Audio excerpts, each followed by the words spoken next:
Naturally, I want to know what exactly is the relationship between DHS and NIH at Fort Detrick. What overlap exists between their work? It shouldn't take a personal altercation in a compromised biosafety suit to initiate oversight, but here we are.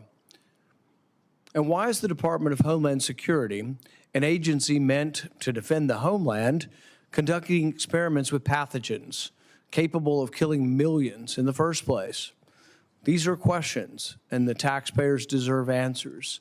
Some might say it's about preparedness, but when does preparedness cross in the line into recklessness?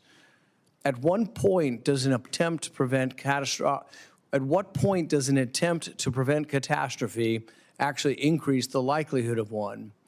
This is only the tip of the iceberg of the reckless research quietly being funded out of the Department of Homeland Security, some of it conducted on behalf of other federal agencies under the agency's Work for Others program, obscuring the ability of Congress and the public to follow the money. This isn't just a domestic safety concern, it's a diplomatic one. DHS conducts internal arms control compliance assessments to evaluate whether its projects could violate or appear to violate the Biological Weapons Convention. If DHS is engaging in high-risk virus research that could lead to a catastrophic leak or could be perceived as a U.S. violating the Biological Weapons Convention, then the department isn't securing the homeland, it's endangering it. That's why Congress must pass my bipartisan Risky Research Review Act to establish independent oversight of federally funded gain-of-function research and other potentially dangerous studies. We don't even have a universally accepted definition of gain-of-function, allowing researchers to pick and choose the standards that suit them. That's not real oversight.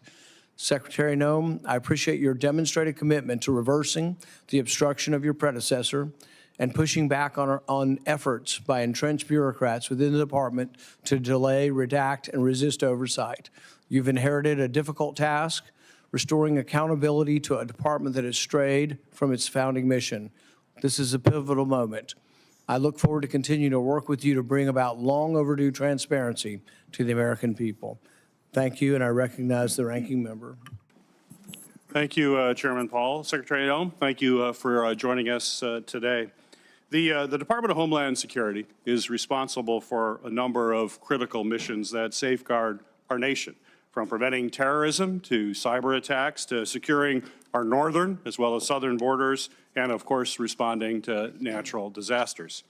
I am disappointed in a disappointing departure from prior administrations, including President Trump's first administration. We are holding today's hearing to discuss the department's budget needs without having received a detailed budget request from the President or a briefing from the department's components about their budget needs. However, we have seen in just a few short months under the Trump administration how the department has undergone tremendous changes. I have serious concerns that some of these changes are harming rather than helping the department in its mission to protect the safety and the security of all Americans. For example, as we head into hurricane season and the wildfire season, the administration has halted critical FEMA programs that support flood mitigation and slashed staff who focus on disaster relief. These are critical resources for states in the aftermath of a natural disaster, and the administration has provided little or no justification for these changes. FEMA has even internally acknowledged that it is not ready for hurricane season, which starts in just 11 days. And despite that, the administration is still planning on shifting the burden for disaster response to state and local governments, which will put Americans at grave risk the next time disaster strikes, which is inevitable. Similarly, at a time when we are facing increasing threats from cyber attacks, the administration plans to drastically cut our nation's primary cybersecurity agency, CISA.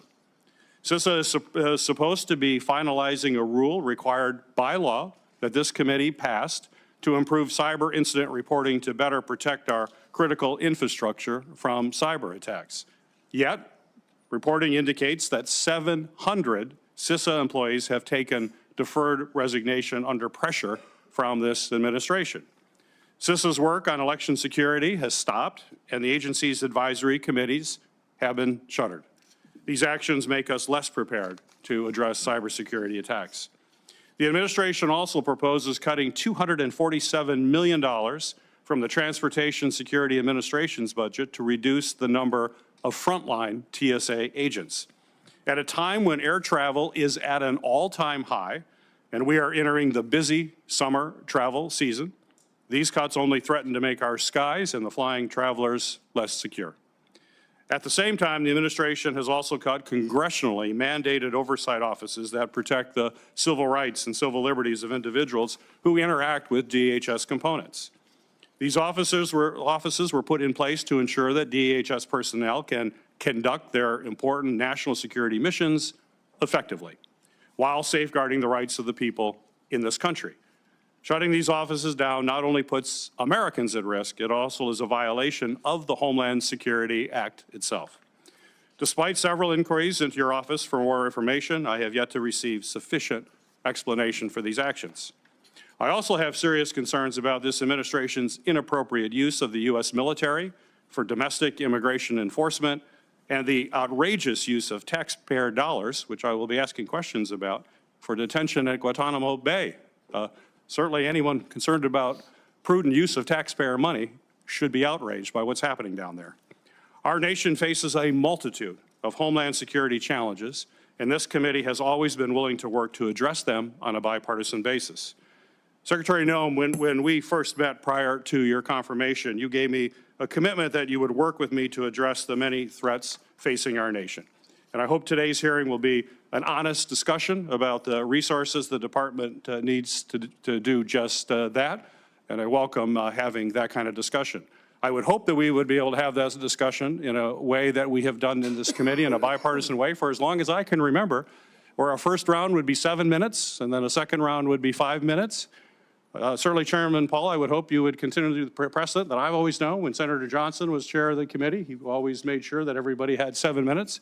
Certainly, Homeland Security is a primary concern for you, Madam Secretary, and for all of us. I'm not sure why the chair is insisting on 5 minutes. I know you're fully capable of answering for 7 minutes, and you shouldn't be concerned about it, but apparently the chairman is concerned about that extra time. So, Mr. Chairman, I'd hope we'd get 7 minutes on the first round and then 5, as we always have, as long as this committee has been in existence. Thank you, Mr. Chairman, and look forward to 7-minute rounds. It is the practice of the committee to swear in witnesses. Secretary Noem, please stand and raise your right hand. Do you swear the testimony you will give before this committee will be the truth, the whole truth, and nothing but the truth, so help you God?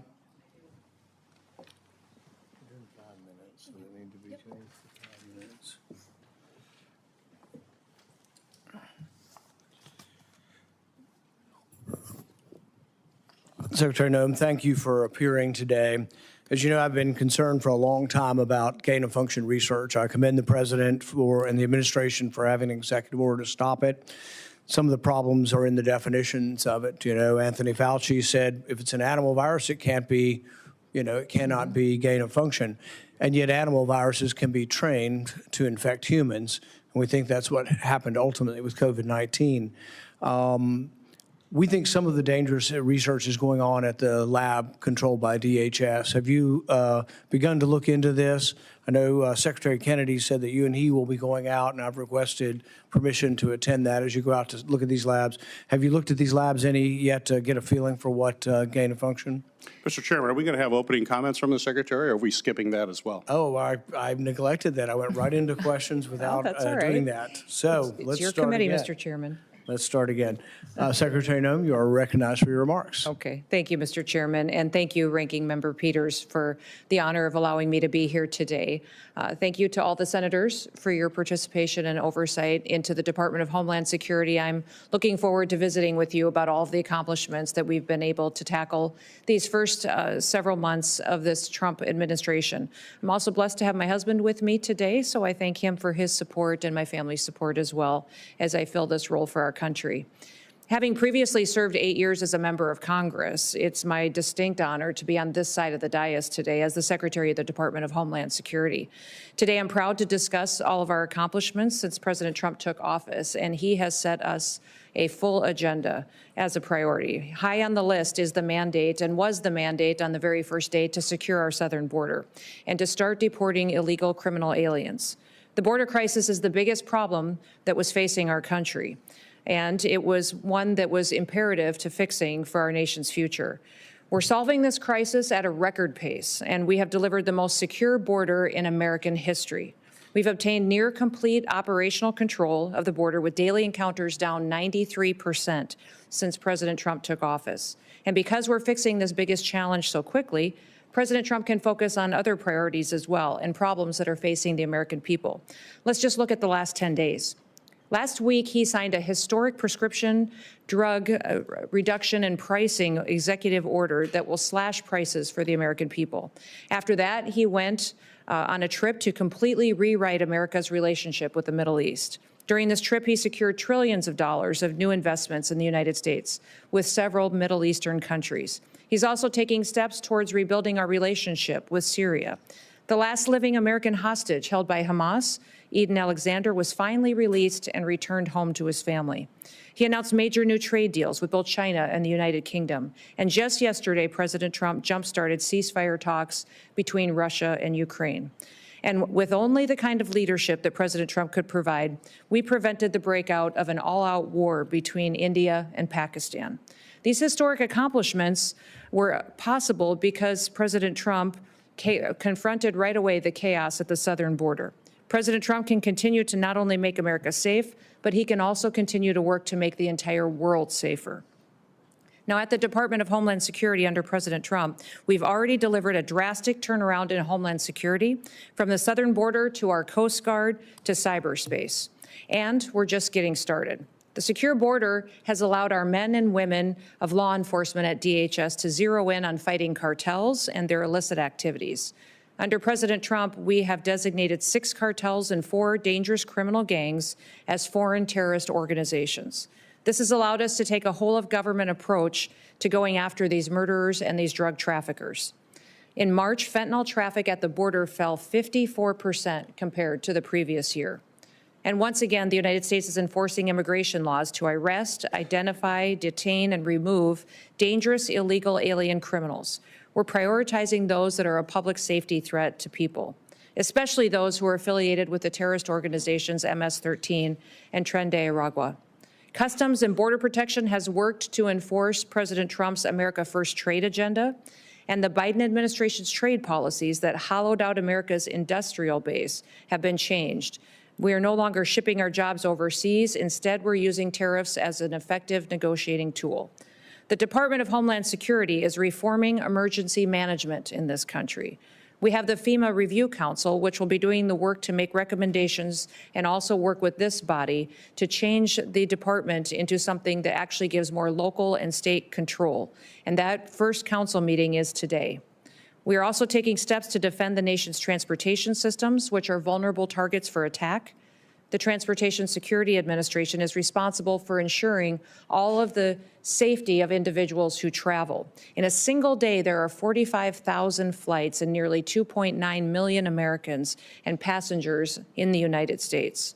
We're also fulfilling our obligation, and did do so, to implement Real ID, which was enacted and put in law over 20 years ago. Validated IDs secure travel, safeguard our elections, and help make sure that we never experience another tragedy like 9/11 again. And as technology advances, so do the threats to our nation. That's why cybersecurity is so crucial to our future. Countries like Communist China have the capability and the intent to infiltrate and to potentially disrupt our critical infrastructure systems. Despite these threats, the Biden administration instead used CISA to promote politics and police speech. Under President Trump, we've been working to get CISA back on its intended cybersecurity mission. The Coast Guard is the only branch of the U.S. Armed Forces that is under the umbrella of the Department of Homeland Security. It has many missions with specialized needs. And as we secure our southern border, the cartels have shifted their activities out into our maritime borders. The Coast Guard has already surpassed fiscal year 2024's drug interdiction numbers just since President Trump took office. And they have also excelled at search and rescue while interdiction of illicit substances as well. Still, the Coast Guard is facing our greatest readiness crisis since World War II. We have a plan to reinvigorate this critical component to make sure they're ready for the future. And with Force Design 2028, we will transform the Coast Guard into a more agile, capable, and responsive force. We're making sure that they have the resources and that they have the vision to lead and to be the point of the spear in the future. Now, since I took office, one of the responsibilities that I have is in reforming the Secret Service. We've reassessed the Secret Service's needs. We've gotten recruitment away from DEI recruitment that the Biden administration was doing, and we're making sure that they're equipped and ready to take on the task of protecting our future leaders and the leaders of today. So, Mr. Chairman, I want to thank you and thank this committee for your time today and allowing me to get the facts out into this important issues and topics that we'll be discussing today and to visit with this committee. I'm so grateful to the men and women of the Department of Homeland Security for all the good work they're doing to serve the American public. They're examples of bravery and patriotism and dedication. It's our responsibility to continue to provide for them the resources that they need to continue doing the important work that they do. And with that, Mr. Chairman, I look forward to answering your questions, and I yield back. Well, great. You got a preview of my questions since I went out of order. But That's all right. the NBAC, the National Biodefense Analysis and Countermeasure Center out there by Fort Detrick, we're concerned they're still doing some dangerous research out there and it needs more oversight. Do you have any update for us on that? I do, and I want to thank the chairman for bringing a lot of history to my knowledge of this lab and the work that it was doing, and I appreciate Secretary Kennedy's input as well. Yes, we do have a visit planned in the future here in the next 10 days to 2 weeks with Secretary Kennedy to look into the work that this lab is doing and if it is appropriate for the Department of Homeland Security to be engaged in that. I think your concerns have created some oversight that is very helpful and will be helpful in making sure that they're doing correct research that actually is beneficial and not research that's been abused in the past. So the president has banned gain of function, and as you and I have discussed, it's important that someone can simply come forward who disagrees and says, well, this doesn't meet the definition of gain of function. This is essentially what Anthony Fauci did when everybody said the research in Wuhan was gain of function. They were taking an animal virus, they were running it through an animal model with human lungs over and over again and adapting it to be infectious in humans. That is gain of function. So the people and personnel make a difference. And so what I would ask is, as you ask the career people out there who've been doing the experiments, you realize that their natural tendency is to want to keep doing what they've been doing. So I think it's going to take scrutiny, new people, new scientists, consultants to look at each one of these and say, don't just tell me you're not doing it. Give me a list of 20 or 30 experiments. What are you doing? And as an example of that, you know, we've been sending records requests for 3 years and we got nothing until you came into office. And I hope that you will be looking at our records requests. They're all dated in time, some of them by 5 Republicans, some of them by Republicans and Democrats, and they were just routinely ignored. Have you had a chance to look at the chain of questioning here to see if there's anybody that was actually purposely obstructing us? Yeah, so I thank you for asking those questions and talking about the follow-up to members of Congress, senators and representatives. My predecessor didn't respond to anybody. It didn't matter if you were a Republican or a Democrat. He didn't respond to your letters and your oversight. And I've tasked all of my people with changing that about our Department of Homeland Security, that we will be responsive to Congress. We've given you about 50,000 pages, I think, so far of information. We continue to get and gather more data and facts that we can return to you so you can conduct oversight. What I would say is between NIH and the Department of Homeland Security, there are no research projects ongoing right now today or that we've been able to find as far as projects they were doing together. We did have a couple of employees that were contracted for their specialty backgrounds that have done work over at NIH before, but that kind of oversight needs to happen. And I think it's important that we have an independent outside source that also is reviewing the work that they do. As you're collecting the records, I would just ask that you ask the people, why wasn't it given before, and see if you can find where the chain of command ended. Were there people purposely not giving us the records because they really shouldn't be employed by government? Secretary Mayorkas has told us repeatedly that there was no censorship going on. The CISA wasn't doing anything. They weren't involved with speech. We know from the Twitter files they were. Have you ever uncovered any internal communications or activities that contradict their testimony with regard to the government being involved in censorship?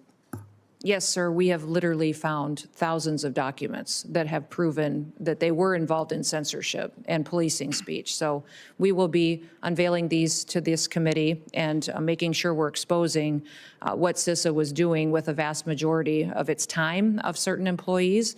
And some of the discussion I think we'll have here today is about getting CISA back on mission and some of the reductions in staff that have been over there. And that's reflective in the fact that many of them were doing work that they shouldn't have been doing. And I hope you'll look at our bill, the Risky Research Review Act. Administrations do a lot of things and a lot of good things, and then they go away when the next administration comes in. The good thing about this legislation, it would be a presidential commission of scientists to define on a continual basis what is or isn't gain of function, to rule on that. It's been voted by in a bipartisan way. It was a unanimous vote out of this committee. It's one of the few things in Congress we actually, I think, have bipartisan support for. So we hope the administration will look at that and consider making a public endorsement of that. Okay. That way we can make permanent the things you're trying to do to constrain gain of function. Thank you for that, your testimony. And with that, I recognize Senator Peters. Thank you. Thank you, Mr. Chairman. Secretary Noem, thank you for being here again before the committee today. I also appreciated the time we spent yesterday morning on the phone discussing a variety of issues, and I look forward to those kinds of discussions continuing in the future. As you know, the protections for sharing information under the Cybersecurity Information Sharing Act of 2015, confusingly referred to as CISA 2015, but it deals with the information sharing, expires at the end of September. This is a critical authority that applies to information sharing across the federal government, not only to CISA, the agency, but it also allows the agency the ability to have robust and timely cyber threat information shared between public and private sectors, as well as among private sector companies, so folks have an understanding of the threat landscape that's out there and have full awareness of what's coming at them by nefarious actors. Does the administration support the extension of this incredibly important authority that I've been hearing about from a number of stakeholders that they're very concerned it's going to expire? Does the administration support the extension? Yes, we do. Thank you, Senator Peters. It's a very important piece of legislation. Does endorse it for 10 more years, which I think is a long enough time frame for us to really make sure that we have the stability we need in this area to create those kind of partnerships you were talking about with private industry. We need their expertise and their knowledge and their interaction with those across the world that hate the United States of America to come in and cooperate with us to make sure we're prepared to secure our systems and our critical infrastructure. Great. Well, I look forward to your support, the administration's support, so we can pass this extension, a 10-year extension, before it expires. You're absolutely right how critical it is. Secretary Noem, I'm also concerned about the increasing number of security threats that we're seeing from drone incursions to public spaces, to airports, critical infrastructure sites all across our country, as we spoke about yesterday morning. Just last week, a man in Michigan was arrested after he allegedly tried to attack the U.S. Army's Tank Automotive and Armaments Command facility at the Detroit Arsenal in Warren. According to prosecutors, the man flew a drone over the facility to conduct operational reconnaissance, further highlighting the need to ensure that law enforcement is properly resourced to deal with this growing threat. While I understand that there are safety concerns with the technology that need to be addressed by the FAA, I would like for all of us to work together to reauthorize DHS and DOJ's counter-drone authorities that also expire at the end of September, because this threat, as you know, is not going away. Last Congress, Senator Johnson and I introduced a bill, S-1631, that I think is a good starting point. So my question for you, Secretary Noem, is can I get your commitment that we can work together to not only reauthorize these authorities on a long-term basis, but actually strengthen those authorities to make sure we deal with this persistent threat? Yes, Senator Peters, I'll take a look at your legislation specifically, but we do need to reauthorize the authorities that we do have in order to address not just our Homeland Security day-to-day activities, but we're hosting some very large events in this country that will I think, challenge our ability to secure that many large events at one time. So having those kind of authorities and addressing what we can do to cooperate with states and local governments and cities in locations where big events happen would be very important to do that. So you're right, the expansion of those authorities needs to be looked at to make sure it's appropriate, but also gives us the tools we need to keep people safe. We've got the Club Cup coming this summer, the World Cup next summer, which will be 10 million ticketed people, 22 million people that will be involved in the activities surrounding it. The Olympics coming. It's important we address this now so we can be proactive. Yeah, absolutely. Well, I appreciate that. Senator Johnson and I would appreciate it. And our biggest supporter for our bill is actually the National Football League, who have real concerns about their games. We've already had games interrupted, and it could be more serious at some point.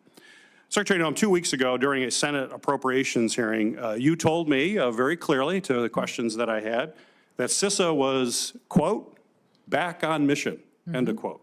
If this is accurate, my question is, why is the administration proposing to cut $500 million from an agency's budget for an agency that's on mission right now, when those activities you previously described as off mission, specifically election security work, cost about $20 million. Those folks have been let go. They're no longer there.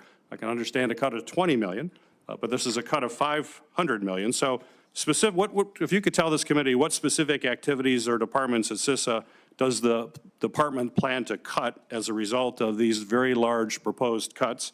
And if you could please give some specific examples of offices and programs. And as you know, the CISA statutory requirements are extensive. You have a lot on your plate. You have a lot to cover. You need to have resources to do that. But this is a pretty significant cut in funding, and we need to know exactly what protection will not be offered after these cuts go into effect.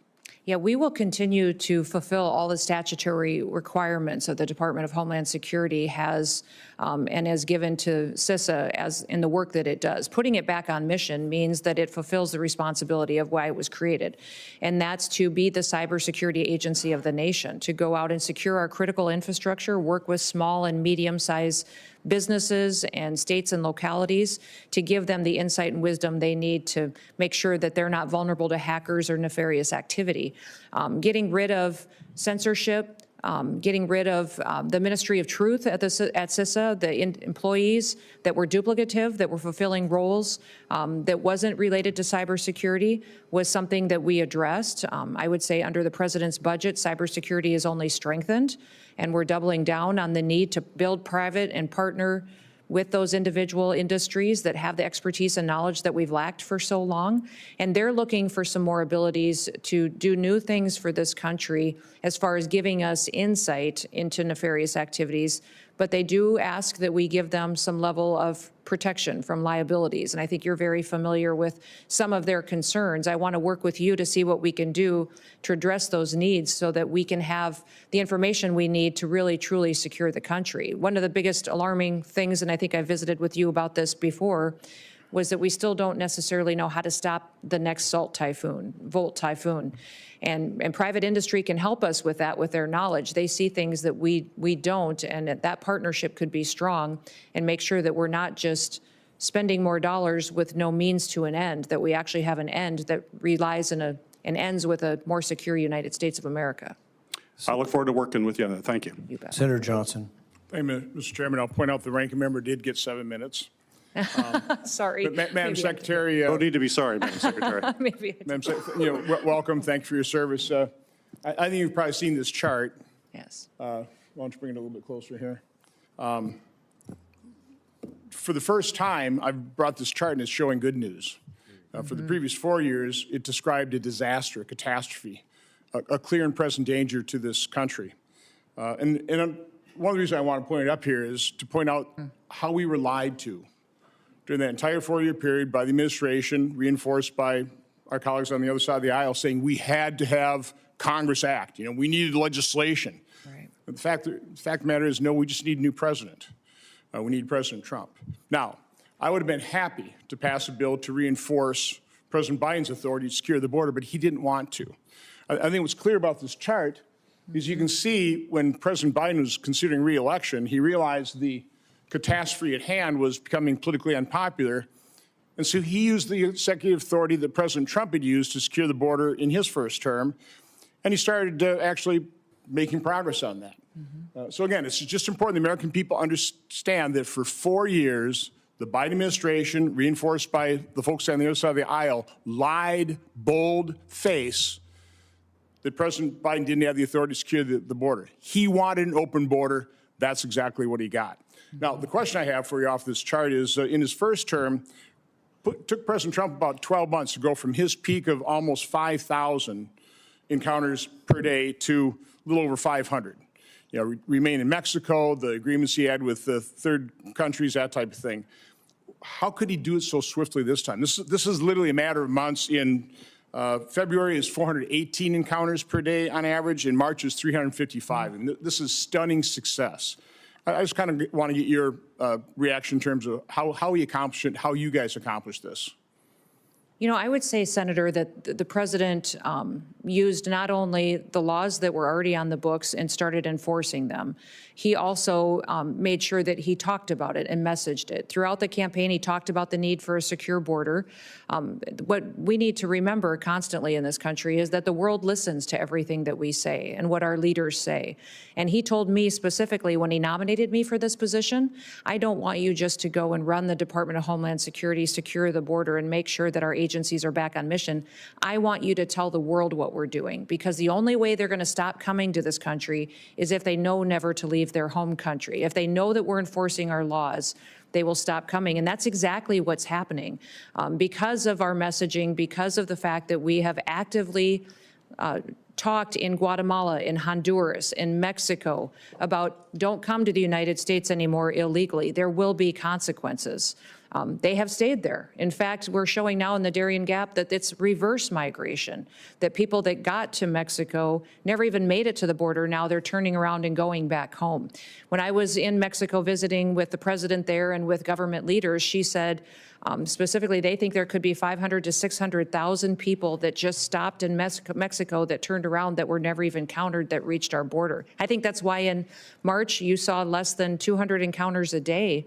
And it was a historic low for this country in encounters. And it was because not only did he enforce the laws and show there would be consequences if you broke our laws, which is what our country was built on, he also made sure that we talked to the American people about why we were doing it, that it was for our safety and for our future, and that also to these other countries that it was no longer going to be the status quo of Joe Biden. And of course, that's a sea change the Biden administration welcomed. I mean, they encouraged, they incentivized people to come here. So this is a budget hearing. I do want to ask. In the first Trump administration, I have best information. We built something like 458 miles of walls. Cost about $6.6 billion, about $14 million per mile. Your budgetary request right now is for $46.5 billion, a lot more. That would, at the same price, build something more than 3,000 miles. So can you kind of square that circle, or circle that square, whatever? Can you explain exactly what are you asking for in that $46.5 billion? Why is the request so high when we were able to build so many miles in the first term for a lot less? Well, today the estimates are that building steel bollard wall will be over $12 million a mile, is what they're estimating. We have built about 70 miles of wall since the president has been in place, but that's been a mixture of permanent steel versus temporary versus a little bit of buoy barrier where it's appropriate that are waterborne. So again, the 12 million is less than the 14 million I had calculated. Yep. That would be way more than 3,000 miles. Are you really planning on building 3,000 miles? The problem that we have at the border right now is that we have CBP cameras and towers that don't work. We have some authorities there with the FAA on infrastructure that helps us do surveillance of areas where there isn't a wall that is not even operational. I would say 1 out of 3 actually are functioning today, which makes the individuals that are there work even harder. And we know that we talk about gotaways and what happens today. The truth is that there's portions of this border that we still don't necessarily know what happens there 24/7. So we need.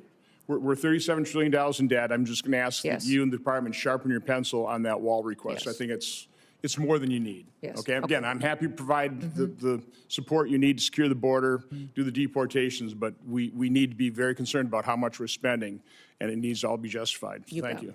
Thank you. Senator Hassan. Thank you, Mr. Chair.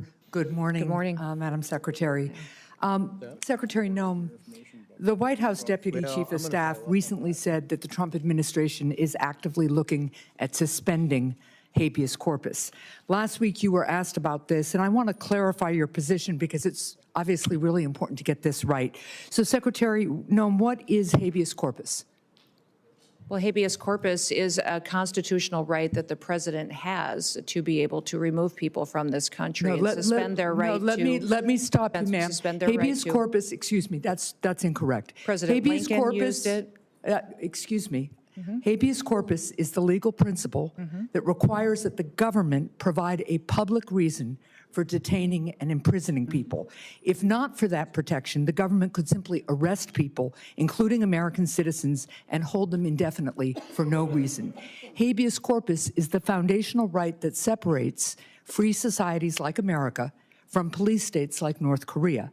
As a senator from the Live Free or Die state, this matters a lot to me and my constituents and to all Americans. So, Secretary Noem, do you support the core protection that habeas corpus provides, that the government must provide a public reason in order to detain and imprison someone? Yeah, I support habeas corpus. I also recognize that the President of the United States has the authority under the Constitution to decide if it should be suspended or not. It has never Let been, us be clear, though, it that has this never president, been done. It has never been done without approval of Congress. Even Abraham Lincoln got retroactive approval from Congress. So I have been asking executive branch nominees a simple question over the past few months. If the president orders them to break the law, I've been asking, will you follow the law or follow the order? I want to ask you a more specific question here. If the president tries to suspend habeas corpus and a federal court reverses the president's order, will you comply with the court order and uphold habeas corpus, or will you follow the president's directive? we are following all federal court orders and are complying with that, as is the president, and every decision that I make as well. That is obviously not true for anybody who reads the news. There are federal court orders right now, including returning somebody who was deported mistakenly. But to be clear, this is about a fundamental legal right that ensures that we live in a free society instead of a police state that would have a sham legal system like Russia or North Korea. So I'm glad that you have now committed to following court orders. I'm glad you believe in the basic freedom for Americans if ordered to do so by a court. And again, I want just to make clear that it is critically important that even if the president tries to suspend the right of people to know why they've been detained or imprisoned, if a federal court reverses that order, that you will follow that order. And I hope all the members of the administration will, because it's obviously critical that some of the people, for instance, who've been deported by mistake, who didn't get due process, be returned in compliance with court orders. So now, let's move on to another issue. International criminal organizations target Americans with sophisticated cyber crime, including elaborate scams that robbed Americans of billions of dollars, with seniors in the United States losing $5 billion to scammers in 2024 alone. As artificial intelligence improves, so does the ability of criminals to deceive and defraud Americans. With this new technology, criminals can impersonate loved ones, develop advanced malware, or make more convincing phishing messages. How is DHS working to identify trends in illegal activity and ensure that new AI systems have safeguards in place to prevent their use in criminal activity? Yes, we are working extensively through CISA, but in all of our agencies to make sure that we're going after these criminal, nefarious actors. I would say partnering with private industry is critically important so that we have the insight that we need to really understand the tactics that they use and the advancements in software. The AI ability that they have to adjust and to supersede some of our systems is incredible. And so investing in those systems is important, but also having the knowledge and bringing everybody to the table and breaking down the silos between our agencies and our intelligence agencies is important, so we all have the information that we need to get. Well, and that gets me to one final point and question here, because Senator Peters began to ask about it. There's been recent reporting that indicates that the Chinese government installed remote access to Chinese-made power inverters in the U.S., raising concerns that the Chinese government could try to disable parts of our power grid. And you made a comment following up on Senator Peters' question about the importance of not only working with private industry on this issue, as you would also want to work on AI, but also on working with state and local governments on cybersecurity. And can you just talk to me a little bit about how DHS is partnering with state and local governments right now on cyber? Well, that's one of the core critical missions of CISA, is to help those state and local governments harden their systems. We're extremely vulnerable by our weakest link. And so when you have a small state that doesn't have the resources it needs to invest in these security operations, then they're vulnerable to attacks and hacking attempts, and they can access our systems. If they have a contract or a system that interfaces with the federal system, it makes us vulnerable as well. So we are responsible for 10 of the 16 critical infrastructures under the Department of Homeland Security, and making sure that China can't come in and shut down our electrical grid, our water systems, things that people rely on every day for their day-to-day lives is very important. So that's why we need these kind of partnerships, is to make sure that we're secure all the way down to our smallest actor that participates. Well, I appreciate that, and I appreciate working more with you on that. Thank you. Thank you. Senator Lankford. Secretary Noem, good to see you again. Thanks for your leadership and the work that you've already done, and there's a lot more still to do, but y'all have had a pretty remarkable start in the process. And very grateful. For 4 years, every single hearing we ever had with any DHS official was dominated by border, close it, close it, close it, close it, and excuses why they couldn't. It's kind of fun for me, actually, to be able to sit here and hear a conversation about FEMA, about Coast Guard, about all the other aspects of DHS that's out there, Secret Service, when all we had time to talk about was about border in the previous time. I had my team pull together just the March numbers for the last 4 years of border crossings. And what happened? If we go back to March of 2022, 222,000, 2023, 193,000, 2024, 189,000, and then this last March, 11,000. And to be able to see the dramatic difference that's happened in a very short period of time in the enforcement that's actually happened, it's given a deep breath to the nation. It's also given an opportunity for the folks at the border to catch up. I was in San Diego a couple of weeks ago, meeting with the Border Patrol folks in CBP and Coast Guard. They're in San Diego and their enforcement around the Tijuana border, and to be able to see what's happening. And the morale there is dramatically different, dramatically different from the times that I've been there in the past. You had mentioned Coast Guard as well, and I want to be able to just highlight that. Then I've got a whole bunch of other questions I want to go through, but I just want to say thank you to you and your team for the work that's been done. The Coast Guard folks are getting an additional pressure point there. Folks are getting on jet skis and panga boats and coming around. Coast Guard's not only saving lives, as we've seen in the past couple of weeks even, about some of these panga boats that are coming in that are capsizing out there. Coast Guard's rescuing and actually removing folks at the same time in the process. They've got to have additional cameras. They need different radar systems. They need additional people that are there. I saw some of the DOD personnel that's working alongside Coast Guard folks to be able to assist them from other agencies of DOD. They need additional folks there. So one of the questions I want to ask you was about Coast Guard and the plan. You mentioned that about additional assets, but there are radars, cameras, other things, including personnel, that they're going to need help on. Yeah, I would say the Coast Guard, its mission set is pretty expansive, and most of the time they're not only just doing search and rescue, they're out there doing interdiction on the water. They're also participating with the Navy in securing projects and missions worldwide, and their cutters move faster and help work securing our warships and our aircraft carriers, and it's incredibly important, the work that they do. So we're grateful for that, but we also recognize that they've been neglected for years. They've got cutters that have been delayed. We're outmanned by Russia and China every day in the Arctic region, in the Indo-Pacific region as well. We need more assets, but down on the border specifically, you talked about the fact that these cartels are using faster boats with faster engines and jet skis to outmaneuver the Coast Guard, and that's how they're penetrating into the country and proliferating their drug use and human trafficking. So we're going to continue to get them the assets they need. They need airframe. They've got several that have been grounded because they can't even be maintained anymore. They need cutters, but they also need counter UAS technology. Every cutter could use that. They see drones every day out there on the waters and in the work that they do that they can't find out why they're hovering over their mission set, what they're doing if they're weaponized, and then use that to protect our country. They also need satellite technology. They need new software systems and to be able to interact with law enforcement. Their communications. I talked to one Coastie when I was out spending time with them on the front line, and thank you for spending time with them, by the way, because that doesn't just mean the world to them. I think you learn in a different way truly what their needs are.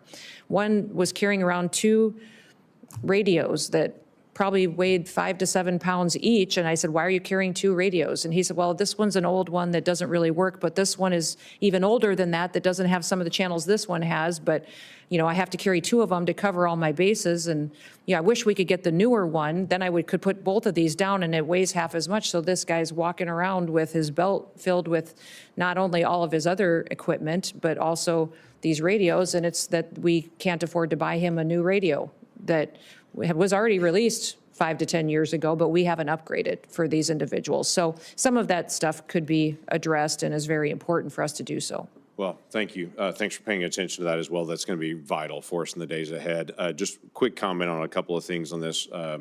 Our team has reached out to your team. There were a lot of things the previous administration would never turn over to us.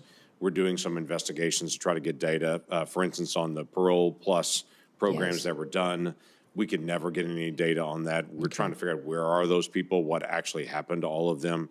And so we'd like to be able to get some of that information. So we've got several pending requests with your team just to be able to get those things. And the other thing is on the FEMA grants, based on the tornadoes and the storms that have come through much of the Midwest, including states like Kentucky and Oklahoma of late, some of the building resilient infrastructure and communities, some of those grants, there's a hold on, and we're just trying to be able to figure out the future of that. So just some additional information would help our communities to be able to prepare as well. Mr. Chairman, thank you. Absolutely. Senator Blumenthal. Thanks, Mr. Chairman. Thank you for being here, Madam Secretary. I'm sure you've seen the recent reports that your agency is going to sponsor a reality show, TV show, in which immigrants would compete for U.S. citizenship. Is DHS seriously vetting a reality show for immigrants to obtain U.S. citizenship? Your spokesperson is quoted in the Wall Street Journal. I'm going to ask that article be in the record, Mr. Chairman, if there's no objection, saying that, quote, it's in the very beginning stages of that vetting process. Each proposal undergoes a thorough vetting process prior to denial or approval. Sir, we have no knowledge of a reality show. There may have been something submitted to the department, but I did not know anything about this reality show. Until the reporter reached out, we told him we have no knowledge of it. We don't know what he's talking about, and they still printed wrong information. So that article, in fact, they had to change it later because they lied so bad, and they had us on the record saying, I had no knowledge of a reality show. The department didn't. There may have been something submitted somewhere along the line because there are proposals pitched to the department, but me and my executive team have no knowledge of a reality show, and it's not under consideration. Your response is to confirm that you will not do a reality show. There are no plans whatsoever to do a reality show. And that your spokesperson was completely misquoted as saying that it was being vetted. That article was completely inaccurate and false. And the fact that they printed it when they knew it was false was a dereliction of their work. Let me go to some of the expenditures that your department is making. $200 million for an ad campaign fawning over President Trump's supposed accomplishments. $21 million between January and April for transporting around 400 immigrants to Guantanamo Bay, About half of them were flown back to the United States, 6 million to El Salvador to imprison 300 individuals in a prison known for grave human rights violations, and many more, including $1,000 to immigrants wishing to self-deport. I understand one of the planes left within the last 24 hours. None of these expenditures are in your present budget. Aren't you going to run out of money before the end of this fiscal year? The continuing resolution doesn't cover any of them. No, all the dollars being spent are being utilized as authorized and appropriately for the situation. Well, none of them that flight have that been left yesterday, though, under the flight continuing resolution or any other way that we normally authorize monies. You're just spending recklessly, and it would seem wastefully, without authorization. That's against the law. Well, Senator, I completely disagree with you. I'm doing the job that the Secretary of Homeland Security is supposed to be doing, the one that the last secretary refused to do, that endangered the future of our country. You may think what you're I'm doing is the making job, sure we're but enforcing you our laws, operate and that under people who are here that are criminal, authorization illegal that aliens this are committee returned provides. home. You are acting in a way you think you're doing your job, but The you American also have a people responsibility told to us follow to the do law. this job. The American people overwhelmingly in the last election said, we want a secure border. We want to make sure that no They longer did not tell are the you scales of to justice act tipped in favor outside of your legal criminals. authority and spend money that is not in your budget All money is authorized being by spent this according to how it is Congress or authorized any and other appropriately. Congress. Let me ask you about the money that is being used to supposedly repatriate Afghan allies, refugees to this country from the Taliban, Ukrainians who have fled here from Russian aggression. Can you confirm that money is being taken from the foreign aid allocation? Are you talking about the temporary protective status program? Correct. Yeah. So The repatriation, supposedly, of those individuals here under the temporary protected status program. yeah, so we do have thousands of individuals that are here that have been protecting or been participating in the TPS program. That has been reevaluated to see if that program is still being utilized the way that it is supposed to be, as intended by Congress when it was laid out. But there are if that is documents always that have intended been to publicly be, reported that say the administration is going to use money from the foreign aid program, AID, to send those people back to countries where they will be persecuted, tortured, and perhaps killed, as the Afghan allies would be. Let me finish my question, Sure. ma'am. Where they will be potentially killed, tortured Afghan allies who served us during our wars there, saved lives of American soldiers and diplomats, are going to be sent back to the Taliban using foreign aid money. Can you confirm that's the plan that's been reported in the Washington Post this morning? no, I won't confirm that because that's not true. Those individuals have an opportunity to apply for asylum and other programs where they will be protected if their lives are There in is a danger plan from to the send government back that's in their anyone country. who can't Time qualify has for asylum. expired. Senator Moody. Thank you, Chairman Rand, and welcome. Thank you for Thank you. being here. Yeah, thank you. I think I can speak for everyone in this room and everyone in this country that you are a welcome addition as the head of DHS. In fact, you heard time and time again from everybody that's been questioning you. They sought repeatedly documents from that agency. I litigated as Florida's Attorney General against DHS and Secretary Mayorkas and sought documents. And as part of that, and I hate that it took litigation to uncover what I believe was the most destructive cover-up in our nation's history. But I uncovered plans by DHS when the border was overrun to just step back and let everybody come in and facilitate that. Plans to push quotas into the interior daily.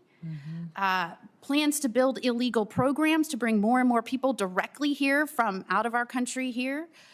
Plans to illegally release people into the U.S. that had been brought here for prosecution, solely for prosecution for drug crimes from outside our country. And when they finished their decades-long prison sentence as drug traffickers, instead of historically as they would have been deported, they put them back into the community in which they were prosecuted and released them.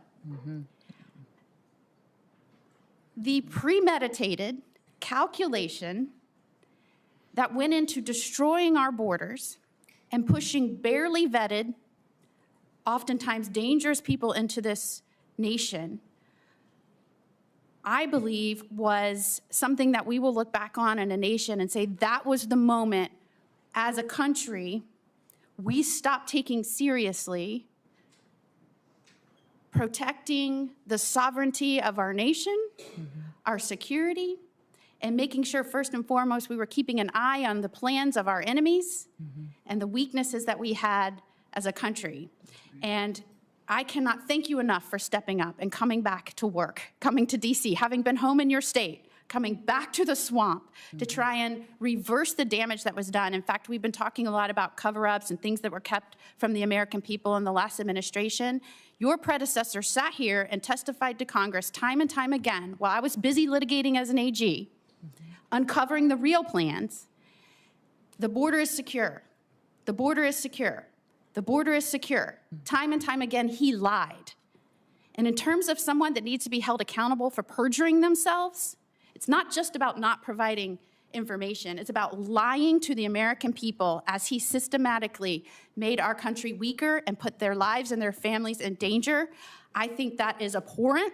I cannot believe a person was allowed to be trusted with the responsibility he was given, and I am so glad that you're willing to be here and take questions and provide documents about that. The Coast Guard is one of the things I think you said to testimony. It's been neglected for years. Our service is outmanned and equipped by Russia, China, and the cartels. We need cutters. I can tell you in Florida under the last administration, we kept seeing people, many times criminals, coming to our shores. We are a maritime border, obviously. We had to surge resources. Thankfully, President Trump came in on day one and asked that we do that, so we were able to surge resources there. But I just wanted to give you some sort of example. In the last year, we saw 13,500 illegal aliens stop from entering Florida, about almost 700 vessels that we kept from coming onto shore. So important that we get the Coast Guard cutters, get those ships built, ramp up assets. Thank you for that commitment. I am concerned that we might, in trying to do that so quickly, much needed, that we give foreign nations or companies outside the United States contracts. Do I have your word you will look at how we can readily increase our Coast Guard assets like our Coast Guard cutters, but using American businesses? Absolutely. That's one of the things that Force Design 2028 focuses on, is making sure that we're building those kind of partnerships to meet the needs that the Coast Guard has. And I'd say our greatest asset is our people. I'm so thrilled with the fact that Coast Guard recruitment is at 108% of its recruitment goal, just because of the excitement to serve in a fleet that gets to do its mission again and recognizes that it's been neglected for too long, but there's a focus and a recognition of the important work that they do. And certainly Florida has participated a lot with a lot. Partnering with not only in Texas at our southern border, we've sent assets there, but we are ramping up our own assets to complement what was not provided to us in the last administration. Thank you for your dedication to making sure that's provided to us so we can secure our own maritime border. Appreciate that. Absolutely. Absolutely. Thank you. Perfect 5 minutes. Thank you. Senator Kim. Thank you, Chairman. Madam Hi, Senator. Secretary. A press release came out from the Department of Homeland Security a couple days ago. It said that members of Congress in New Jersey that went to the Delaney Hall ICE detention facility could, quote, could have just scheduled a tour. I guess I'd just like to hear from you if you can confirm that you understand that members of Congress by law are allowed to show up unannounced to conduct oversight visits of ICE detention facilities. Yes, they can conduct oversight, but Senator, what I would ask is that they understand that that doesn't mean they could show up with a mob with the intention to break in and assault law enforcement officers. That's what happened at Delaney Hall last week. You're familiar is that those individuals and those members of Congress were surrounded by criminals, creating criminal and perpetuating criminal acts. You understand that but when they you were show up already and ask within for a tour, the we've facility. facilitated every single tour that every member of Congress has wanted. We've always done that, and we have to, when we have a tour, also make sure that we've addressed security concerns and have enough staff and all of that, and we were accommodating that when those individuals showed up and they decided instead to break in. You know that they were already on the ICE premise already facilitating into having the tour when there was the arrest of the mayor. They were not breaking into They had broken through the outer fence, and they were interior on federal property when the crimes occurred. They were invited in by ICE as the ICE was preparing to give them a tour. That doesn't give them an excuse to start punching law enforcement officers. But you understand that they were not storming the fence. Well, I don't understand. Are you making excuses for their behavior that day? I'm just trying to clarify what exactly happened. Oversight is an important part of what Congress does and what you provide to our department, and we welcome it. We give tours when members of Congress ask for it. We just ask that they not be politicized, that they actually are there to provide the oversight that is needed to ensure that we're doing due diligence in our job. And if I were to show up at ICE detention facility unannounced, I would be let in. Yes, I would ask that you would be allowing us to secure the officers that we need to give you an appropriate tour, that we'd be able to cover the other bases and posts that they would have to leave to come and facilitate that. We may have to call other people in to help cover some of that because of the extra responsibilities, but we can do that. I've done this before. I just wanted to make sure I heard that from you. I wanted to just go back to something that was raised earlier about habeas corpus. Can you confirm to us that you understand that any suspension of habeas corpus requires an act of Congress? President Lincoln executed habeas corpus in the past with retroactive action by Congress. I believe that any president that was able to do that in the past, it should be afforded to our current day president. This president has never said he's going to do this. He's never communicated to me or his administration that they're going to consider suspending habeas corpus, but I do think the Constitution allows them the right to consider it. When we saw what happened with, how many times has habeas corpus been suspended in our country? Once that I know of. 4 times. For certain. I'm not certain if those were. The instance that you were referring to was one where the courts subsequently showed that Congress is the one that has the ability. Do you know what section of the Constitution the suspension clause of habeas corpus is in? I do not. Nope. Do you know which article it is in? No, I do not, sir. Okay, well, it is in Article 1. Do you know which branch of government Article 1 outlines the tasks and the responsibilities for? Yes. Which one? Congress. Yes. Stephen Miller has said that he is actively considering, that there is active consideration of habeas corpus. Have you had a conversation with Stephen Miller about suspending habeas corpus? I have not.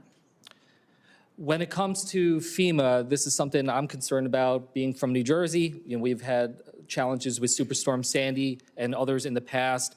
I was alarmed when I saw some reports that the acting head, Richardson, said last Thursday that he's about 80 to 85% done with the hurricane season plan, given that we are just days away from hurricane season beginning. I just wanted to ask you, is he done with his hurricane preparedness plan? He is working diligently with the employees at FEMA and are prepared for hurricane season. What you referenced. Have you seen this plan? Have you seen this plan? Is he? Yes, I've been actively engaged in hurricane response and preparation. We're pre-staging people, pre-staging equipment. Is that We're making sure that we have tabletop exercise we're running through with all of our regions on what their response will be. It's been very extensive how we've laid out this plan. And will you be able to share that plan with this committee? I will check and make sure that I can, but I would that. think that we would be able to do that. I can't see any reason that would be. Just one last thing. A couple weeks ago, you said that you were considering restarting in-person training at the National Fire Academy. I just wanted to ask if you're prepared to tell this committee that that you are moving forward with restarting in-person trainings. Yes, the plan is to do that again. So that has been approved to restart? Yes, it has been. Okay, thank you. And with that, I yield back. Senator Scott. Sure. Thank you, Chairman. First, thanks, Secretary Noem, for being here today. I want to take this opportunity to thank you and President Trump for returning the Department of Homeland Security to its core mission of securing the homeland and making communities safe again. We had an increase in threats under Biden and a complete open border. You have prioritized our border. Daily border encounters have plunged 95% since President Trump took office. Is that correct? That is correct. You're finishing the border wall. In 100 days, DHS already has 85 miles of new construction, either planned or under construction. That is correct. That sound right? Yes. The Trump administration has reunited nearly 5,000 unaccompanied children with a safe relative or guardian after the Biden administration completely lost track of over 300,000 of these vulnerable minors. That sound right? That is correct. The United States Customs and Border Protection and the U.S. Coast Guard have seized nearly 232,000 1,000 pounds of fentanyl and other illicit drugs, stopping them from ever reaching American communities or Florida shores. Sound right? That is correct. And you are bringing accountability to the agency. It's incredible what we can do with a willing partner like you and President Trump, who actually want a secure border and enforce our laws. Secretary Mayorkas testified repeatedly before this committee and lied to my face, saying that our border was secure. Clearly, it was not. Worse, the Biden administration dismantled every process and system we had in place to secure the border and allowed millions of illegal aliens, including hundreds of known terrorists, to come into our country unchecked and unvetted, wreaking havoc and bringing drugs. They were welcomed into our country by Mayorkas and the Biden administration. Secretary Noem, you've been working for months to fix the mess your predecessor left behind. Is the border secure? Yes, it is. Besides additional resources, which you clearly need, what legislative fixes do you need from Congress to maintain a secure border? Well, Senator, thank you for the question. This border is the most secure border that we've ever had in the history of the United States of America. But what we need to do is address the areas that are still vulnerable. And those areas require technology, wall infrastructure, more individuals at times. We need surveillance equipment, camera equipment to be fixed. Only 1 out of 3 CBP cameras are really functional right now. So the reconciliation package is incredibly important for us to have the resources we need at the border, but also to make sure that CBP can continue to do their work that they do of our ports of entry, assessing tariffs and collecting duties, all of that. But beyond that, reconciliation has needed assets for other areas of our national security portfolio. The fact of the matter is the Department of Homeland Security is one of the largest agencies with one of the smallest budgets. And the task that we have taken on is gotten more and more complicated all the time as things move online, cybersecurity, bad actors get more sophisticated. And now we've let these dangerous terrorists and cartel members into our country, in the interior of our country, that threaten the American public. They need to be removed and taken out, and we're fighting a court system at times as well. So that reconciliation package makes sure that we're able to do due diligence and the work that we do and really assure the American people that we're on watch for them. Beyond that, Remain in Mexico policy to be codified would be incredibly important to make sure we have stability in that policy going forward. Some clarity and credible fear would be wonderful to have if this body would choose to tackle that. That would help us not have to deal consistently with court challenges and tie us up fighting that battle when we really should be addressing security concerns. Miami is one of the 11 U.S. cities hosting matches for the upcoming World Cup.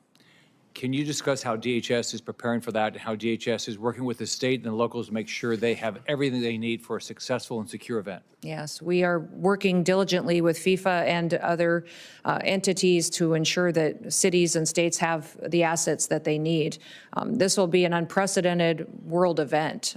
It'll take place in 3 different countries and many cities across our country, but also Mexico and Canada, and it will take place over a month. It's the equivalent to 10 different Super Bowls, and we will at times have 11 different matches going on in the country on the same day, and making sure we're supporting security operations in all of these cities is imperative. So having the conversations now, there's meetings happening almost every single day between our department, the White House, the federal government, and FIFA and these cities, to ensure that we have the protocols in place, the guidelines in place, universal approach to how they're going to be applied, and then what we can do to secure not just the ground and territory and access to these events, but also the air space above it.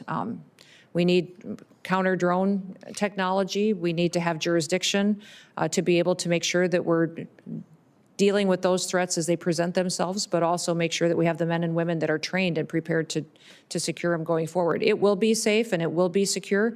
It's a lot of work because we've never done anything like this before, though.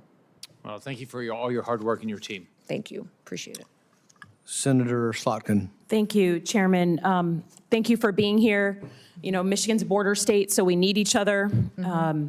We have a very big bridge that's being inaugurated, ribbon cut in September. We need that to be fully staffed. We have a lot going on in Michigan as a northern border state, so we need each other. But what I'm concerned about is that you've taken the mandate to close off the border beyond going after, as you say, the quote, most dangerous illegal immigrants. I'm a CIA officer. I work my entire life to protect the homeland. If someone's here illegally, they need to not be here. They've committed a crime by being here. They need to go back to wherever they're from.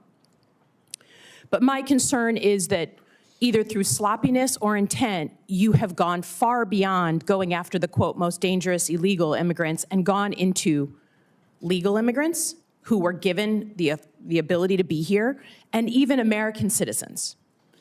And when I think about that, you know, there are lots of people in this country, including me, who have families who fled this kind of environment where they have no rights, where they have no due process, where they don't have habeas corpus.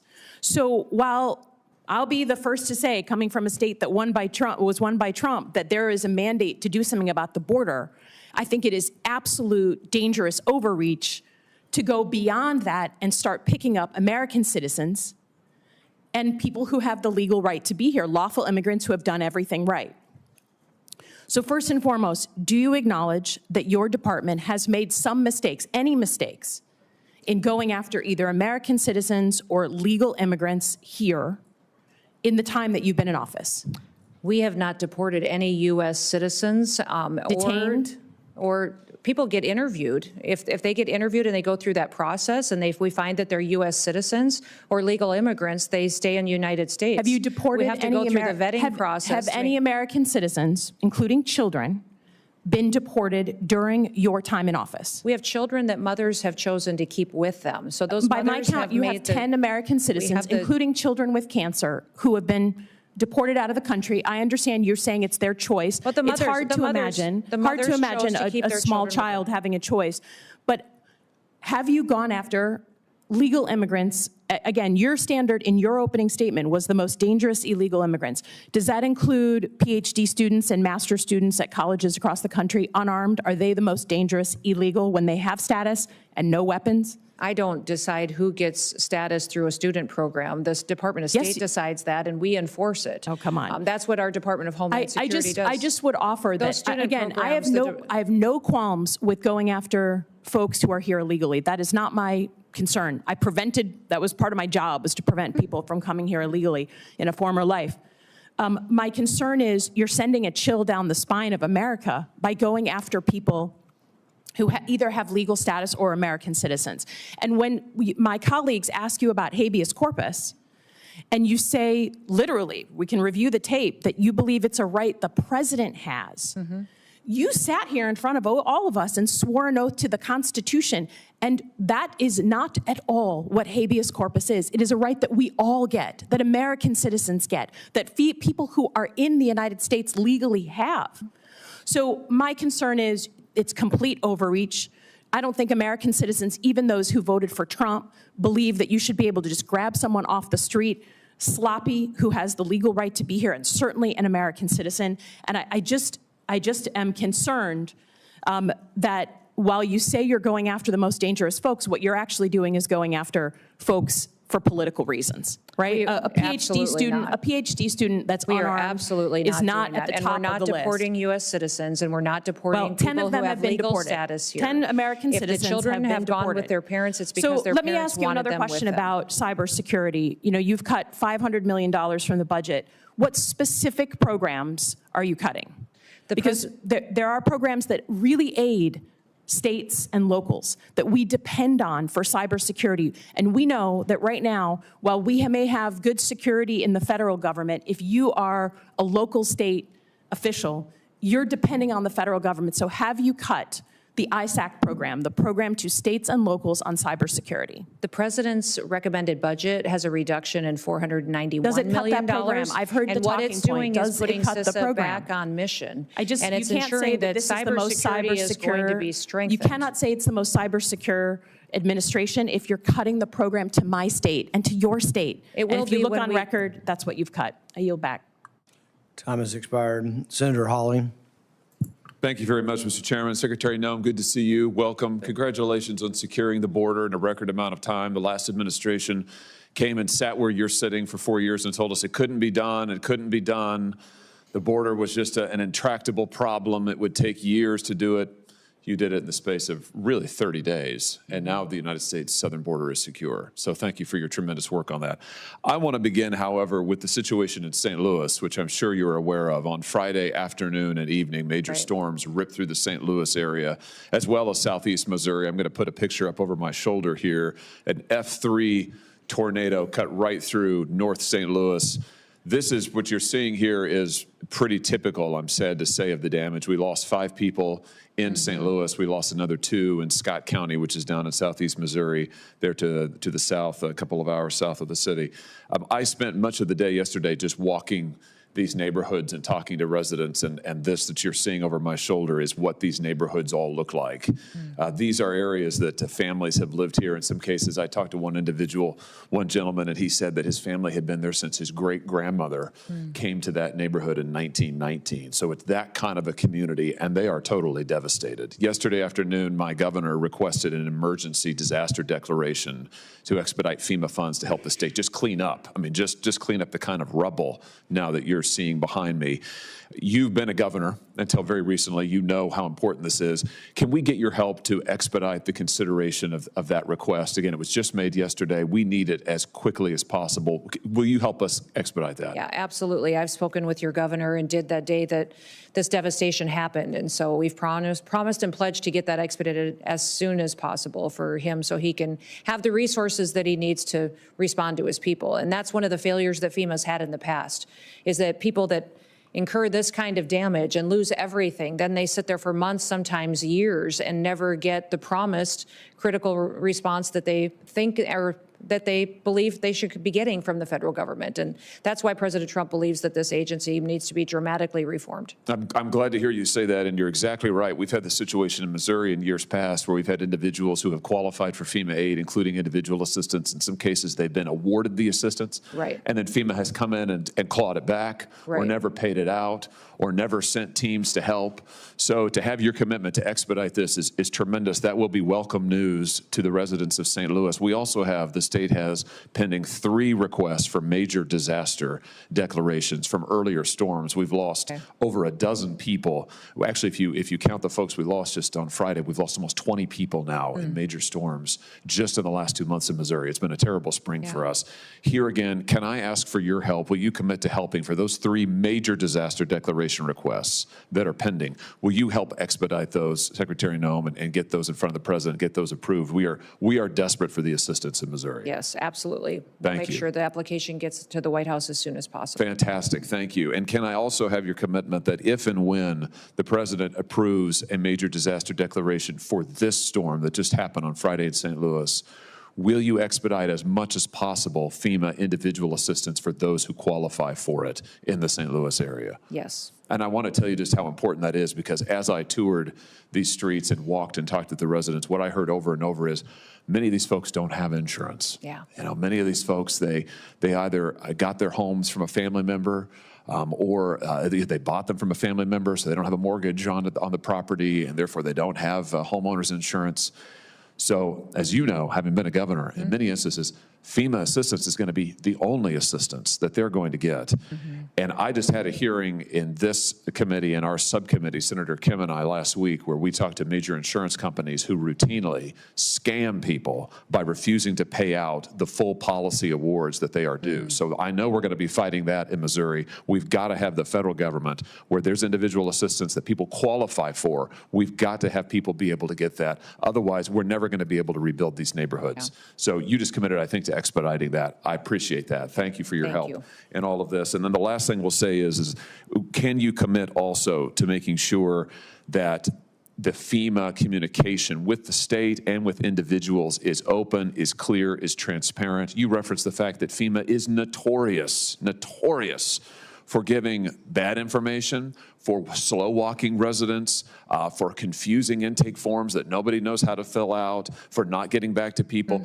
Can you commit to, as we deal with this disaster in St. Louis and others around the state, that under your leadership, FEMA is going to act with expedition, they are going to be clear in their communications, and they're going to follow up and give people the awards that they need if they qualify for it? Yeah, that's been the biggest challenge of FEMA in the past, is just the delayed response. People are counting on the assistance, and it never comes through. And the paperwork is too complicated for an individual many times to complete on their own. They need help and assistance. So that's part of the reforms that the FEMA Review Council will be undertaking. And we've got people that are frontline responders across the country that are serving on that council. And we'll take your insight as well. But we'll continue to expedite what we can with the framework we have in front of us, but do better diligence than the last administration on how we take care of people. Fantastic. Everything you said today is going to be very, very welcome news in St. Louis and the rest of Missouri this morning. Thank you for being here. Thank you for your service. Thank you, Mr. Chairman. Thank you. Senator Fetterman.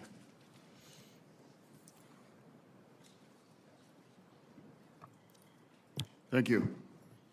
Secretary, hi, hello. Hi, Senator. As you may know, I'm from Pennsylvania, and I occupy perhaps a unique position. I've been very, very, very pro-immigration, but I early identified the serious problem about the border, the security. And I've said this publicly, I'll say it now, that my party failed to secure our border. And we deserve to pay a political price for that. And I've been trying to find a way forward to move forward on those things. I voted for you. Not because you and I agree on a lot of political things and we're in different parties, but you're the secretary and I'm a member of this committee, so I believe we have to find a way to work forward together. And I'm not here for fireworks or to try to create like something to be clipped on TV. I'm honestly coming, asking for your help about a situation here. So now, I have a constituent, his name's Ramin, and he's an Afghani who served alongside our service members there in the war. He is a resident of Philadelphia. Now, he's a surgeon, and he saved American lives. And now he is waiting to be approved like a green card. And now he helped evacuate our forces through an airlift. Now, and his two brothers, and of course we can't name them due to their concerns, but they're trapped in Pakistan. And the risk for removal for Afghanistan, and they face torture and death because of their commitment for a free and democratic Afghanistan. They've saved American lives, and they have defended our forces in there. And now here, that's part of my concern right now. And if looking for help, honestly, and that's one of the reasons why I voted for you, because we want to try to find a way, because not all immigration is just about securing our border, we know, but it's about helping people that deserve to come to our nation after serving in such an amazing, great risk, or there's now. So there was the president's executive order suspending refugee resettlement now, but again, they kind of got caught up in the middle of that. And I'm not here looking for the theater. I'm just here to come because I believe they deserve to be here for the sacrifices and what they've put at risk. And I'm asking if we're able to get some kind of, working with my office, please, to find a way to bring these Afghani heroes that saved American lives during that war, because things may got caught up in these executive orders. So that's really all I'm asking today. Yeah, Senator, we will certainly work with your office on those specific cases. We have 8,000 individuals that have been granted asylum since President Trump has been in office, looking at cases much like you have. And these individuals that are here that may have been on a different program like TPS that is no longer going to be in place in a couple of months, we have the opportunity to work with them to get them qualified. Many of the concerns with some of these countries, when you're talking about interacting with them and giving them status and green cards here in the United States, is the ability to vet them. And it sounds like the individuals that you know have been thoroughly vetted and in partnership with the United States. And so that is something that we'll look at and we'll certainly work with you on, recognizing their service to our country. Yeah, I would be profoundly grateful if my office can work with your team, and perhaps even with state as well too. So that's all this is about too. Yep. It's a political truth that we have to find a way to work together, because there are truth and it is not owned by one side or the other. So I look forward to finding a solution here. Okay, thank you. Thank you, Senator. Senator Moreno. Secretary Noem, thank you for being here. Thank you for your work. I just want to reiterate for the record, 93% drop in border encounters. Is that accurate? That is correct. And are you aware that during the Biden-Harris administration, we had 4,000 aliens that died along the journey to come to America? I wasn't aware of that specific number, but it doesn't surprise me. Because basically we had It's a dangerous trip. It's a dangerous trip. Yep. The Darien Gap, which is right near where I was born in Colombia, went from being a supposedly uncrossable border to hundreds of thousands of people making that journey. Who benefited from our open borders policy under Biden? Oh, I would say Joe Biden certainly did. And the drug cartels Yes. that made tens of billions criminals. of dollars? Yep. And who was the victim? Certainly American citizens. American citizens, but those who chose to come to our country at that time, believing that they could come without any consequences. And obviously the drug cartels are drug cartels that became human traffickers at scale and used that human trafficking as a disguise to allow illegal fentanyl to come into our country. And what's been the ramifications of that? What have you seen firsthand when you go to the border? What do the agents tell you about the fentanyl that's coming across the border? Well, it's devastating. Luckily, we have the ability now to enforce our laws with this president, and fentanyl traffic has been down 54% since he's been in office because of that. But unfortunately, what's happening is these cartels, foreign terrorist organizations, are now moving to our maritime borders. They're moving and getting much more sophisticated, and so we need to adapt and have the resources to be able to interdict them before they come in and kill off our next generation of Americans. Yeah, so it's not hyperbole to say that tens of thousands of Americans have not been killed with fentanyl because of that problem. Correct, absolutely. And it's just important to just reflect, not for political reasons, but just for moral reasons, to say that what happened over the last 4 years is just despicable. We should never have allowed that to happen. There was no outcry about the situation, and yet it was allowed to happen. Now, it's a lot easier to enter America than it is to be deported for America. Can you talk about that for a minute? Well, that is true. When you have a president in the White House that is openly saying our laws won't be enforced and in facilitating this invasion that happened over our southern border, we had millions of people come. And not just people looking for new opportunities in the American dream. You had people coming that were criminals, murderers, rapists, traffickers, terrorists. And now to remove them is much more complicated, difficult, and expensive. For us to deport someone, that we have to go out and find that individual, arrest and detain them and remove them from the country, it costs upwards to $17,000 if there isn't, more delays than the normal process. That's why we're encouraging people to self-deport. If you are here illegally, we recognize that you may have been here for a period of time, but if you want to leave and have the chance to come back someday, leave on your own. We will facilitate that. We'll buy you a plane ticket. When you land, we will give you $1,000 that you can get started with and provide for your family. That cost of self-deportation is $4,500. So much, much more cheaper for the American taxpayer in how we make sure that we really are following our laws and that the people here in this country, the American citizens, are treated with the respect that they're due by coming here through the legal process and being a part of our future. Yeah, and I think it's just important, and I hope my colleagues, especially on the other side of the aisle, I look at Senator Gallego, whose family came here from another country, his mom from Colombia, his dad from Mexico, that we honor and respect those of us like myself, my 5 brothers, my sister, my mom and dad, that followed the legal process, which, by the way, is hard. It's a privilege to come to America. It's not easy. You have to go through a process. But over the last 4 years, what we did is we made it so that if you hired a drug cartel, brought you to the border, and then raised your hand when you got to the Border Patrol and said asylum or asilo, that got you a free ticket into the country, free housing, free health care, free education, to the detriment of Americans. And I think that should be something we unite about. And Senator Fetterman talked about asylum seekers. Those are not asylum seekers. They're people who want a better life. They're economic migrants. We empathize for them, but we have to have a process that we honor the people who are following the rules. So, for example, the Afghanis that he's talking about, well, they have to wait in line behind millions of fake asylum claims. And I think we have to once and for all acknowledge that that's not the case. I was proud to introduce something called the Rules Act. Unfortunately, the Democrats blocked that very common sense bill, which would have said, hey, if you come across our border illegally and claim asylum, you can't claim asylum at an undesignated port of entry. You're immediately returned. That's something that's common sense. I want to ask you a few other just technical questions. We're going to do another round in just a few minutes. Okay, do you mind if I just ask one quick question? One quick question. Okay. I want to just encourage you to continue to do what you're doing, which is to enforce the law, which is that the agencies within DHS purchase products in the United States of America. So I applaud you for doing that. Yeah. Yes, thank you for that. Senator Gallego. Thank you, Mr. Chair. Thank you, Secretary Noem, for attendance today.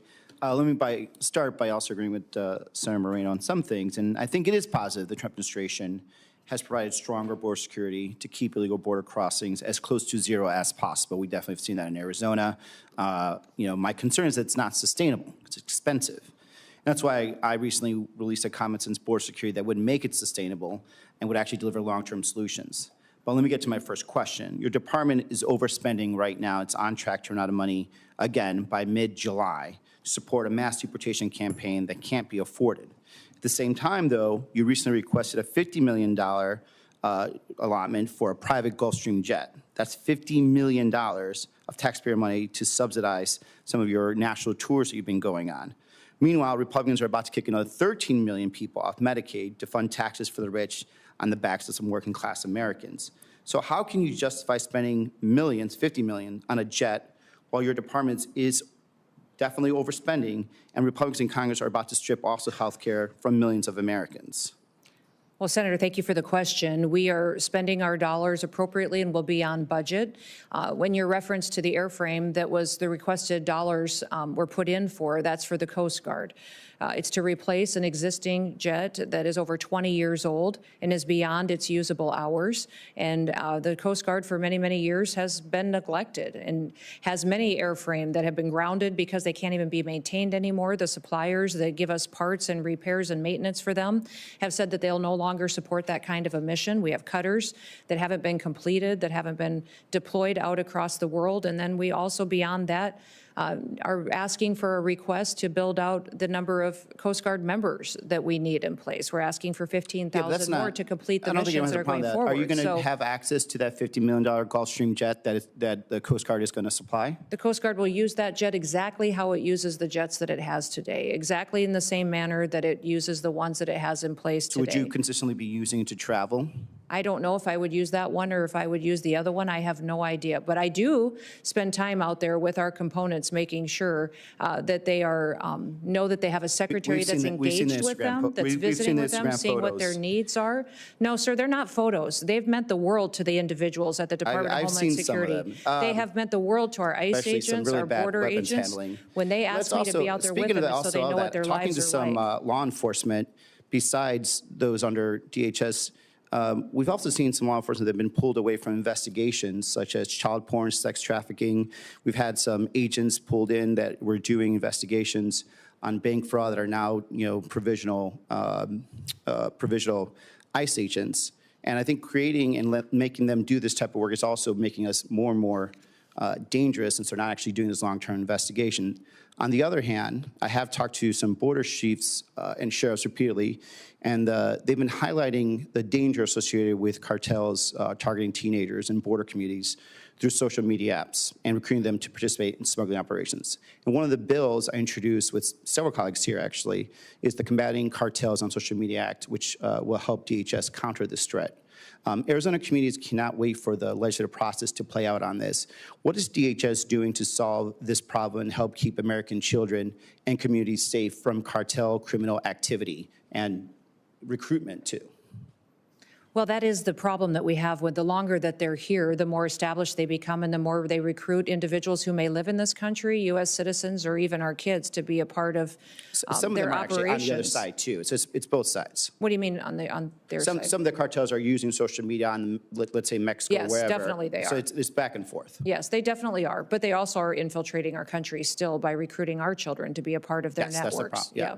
So we're working with not just the experts that we have within CBP and ICE, but also using our other components to address some of the sophistication that we've seen in these apps, as far as CISA and partnerships that they may have with private industry that can give us insight in what we can do to deploy our own counter-terrorist activities and applications to those systems, what we can do to make sure that we're stopping their ability to communicate with our children and bringing awareness. The Department of Homeland Security has programs in different areas, such as the Know to Protect and the other programs you may be familiar with. Have you been able to work directly with the social media companies, though, not just through the legislative process? We have had conversations with the social media companies. And because by the time we get around to do it, we're losing more and more people. So like having a very direct conversation in a concentrated effort to actually have outcomes is going to be quicker because they have the option to do it. We don't have to come in and do it. They just choose not to because they'd rather make more money than anything else.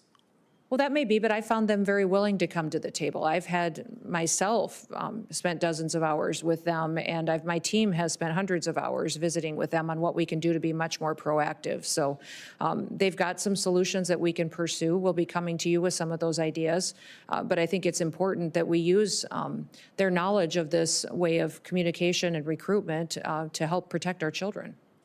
Get back. Senator Ernst. Thank you, Mr. Chair. Secretary Noem, thank you very much for being here today. I truly appreciate it. During your confirmation process, I had shared a story with you, and it was a heartbreaking story about one of my constituents, Sarah Root. Sarah was killed by an illegal immigrant that was drunk driving with 3 times the blood alcohol content of the legal limit. 3 times over the limit. Using a loophole in the federal law, that killer, he fled the country and he vanished for years.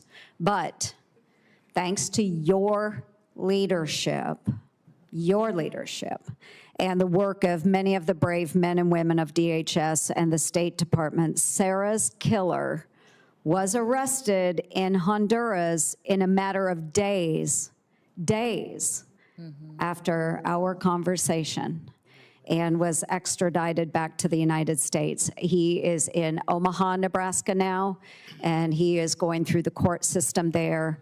And believe you and me, Sarah's mother, Michelle Root, her father, Scott Root, and her brother, Scotty Root, thank you day in and day out, and President Trump for having the wherewithal to follow through to bring her killer to justice.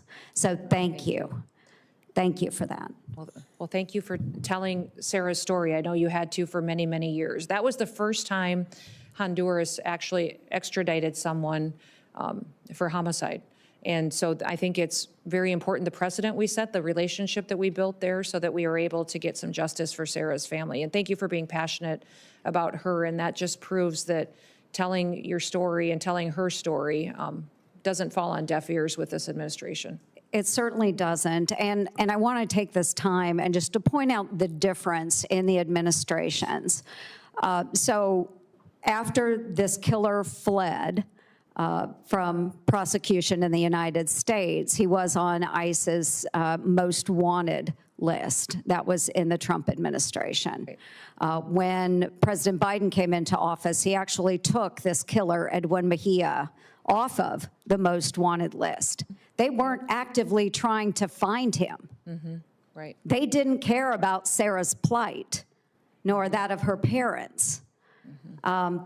President Trump came back into office, and again, within that first month of President Trump being in office and you being sworn in, we had located him in Honduras and was able to negotiate for the extradition of this killer back to the United States. This family deserves justice, and I'm glad that they are getting it. So thank you, Secretary Noem. Just a few moments ago, you said that you have provided the committee, quote, with 50,000 pages from COVID and the origins. I haven't seen any of those pages yet. Will you commit to ensuring that I am able to see those 50,000 pages? Yeah, certainly. They were given to the chairman at his request, and I'll certainly Yeah, forward and them those to you as documents well. those documents are up, and your staff does have access to them. Okay, great. Thank you. I appreciate that.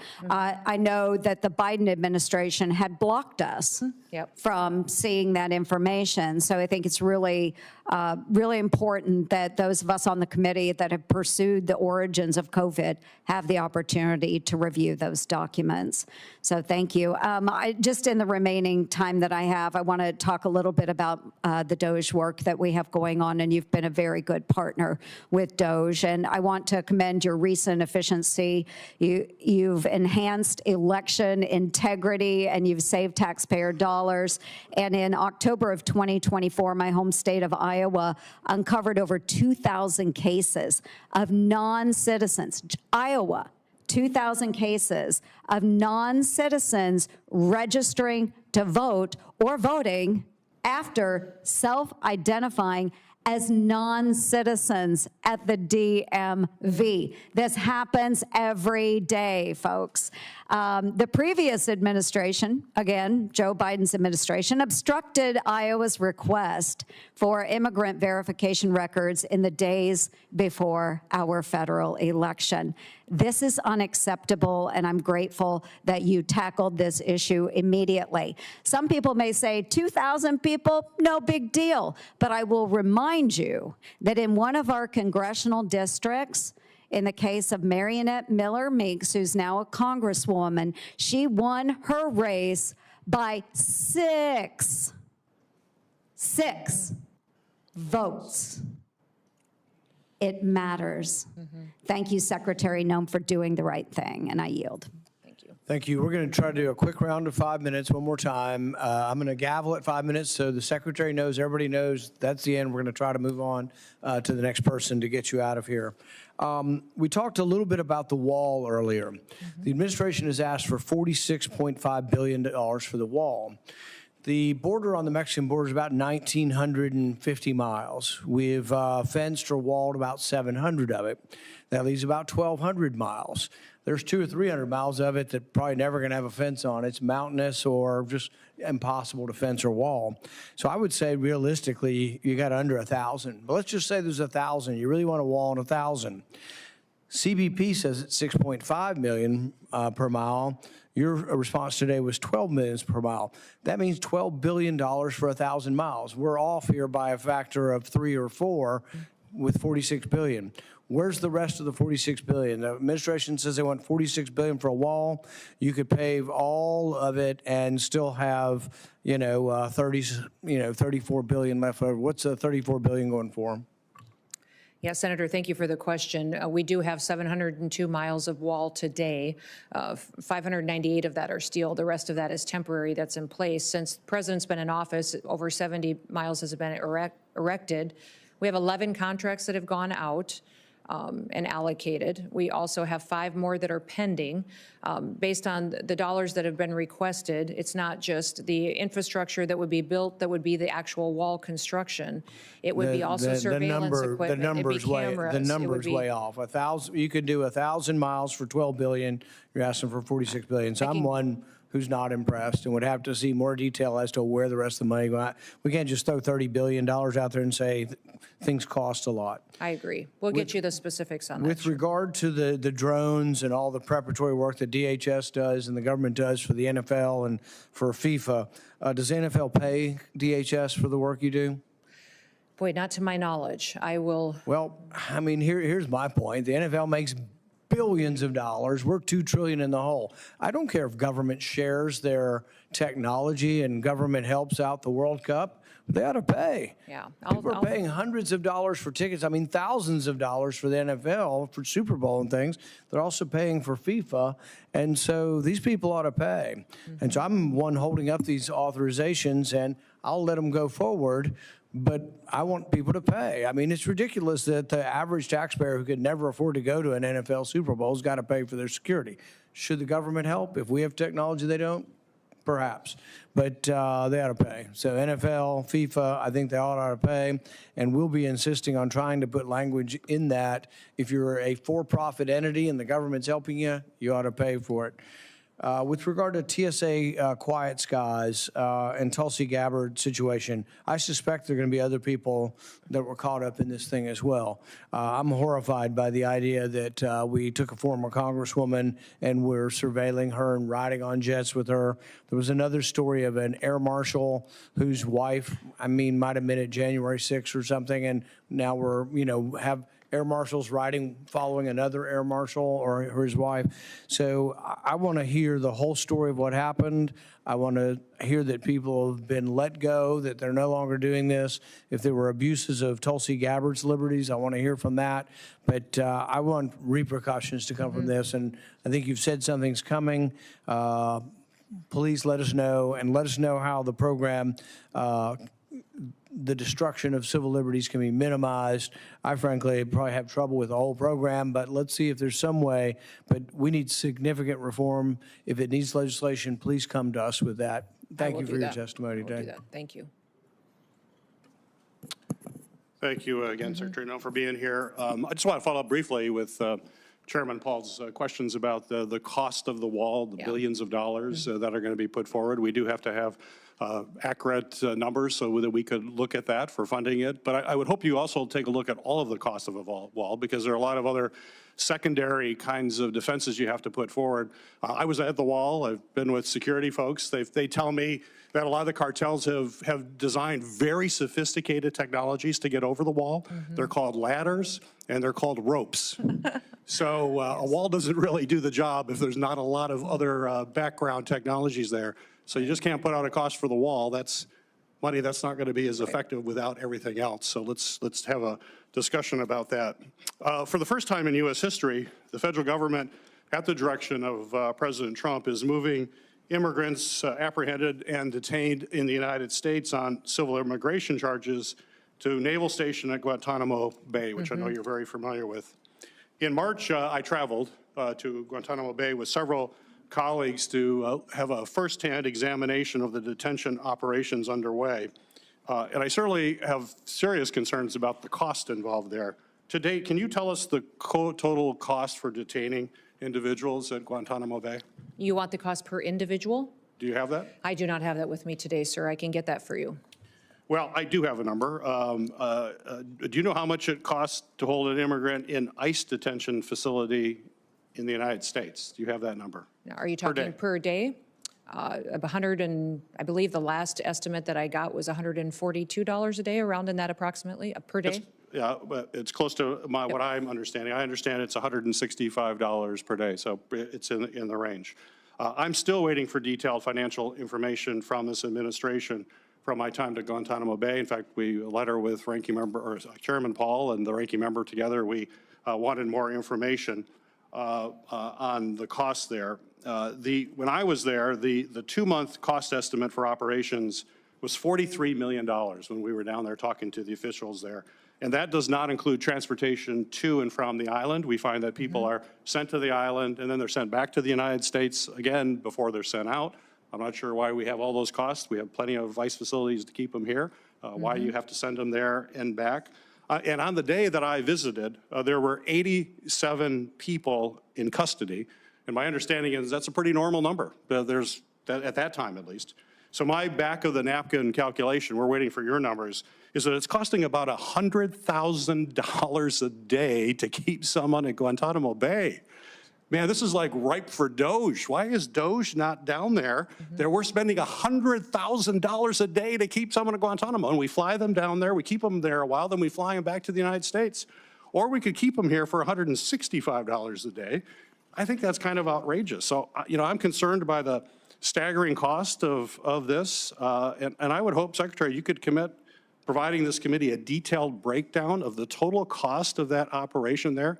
There were just a sea of empty beds. There was all sorts of security folks and nobody in those beds, which is why it's so expensive. So Chairman Paul will probably use this on his Festivus report later, I'm sure, of outrageous government spending, and I'll look forward to seeing that.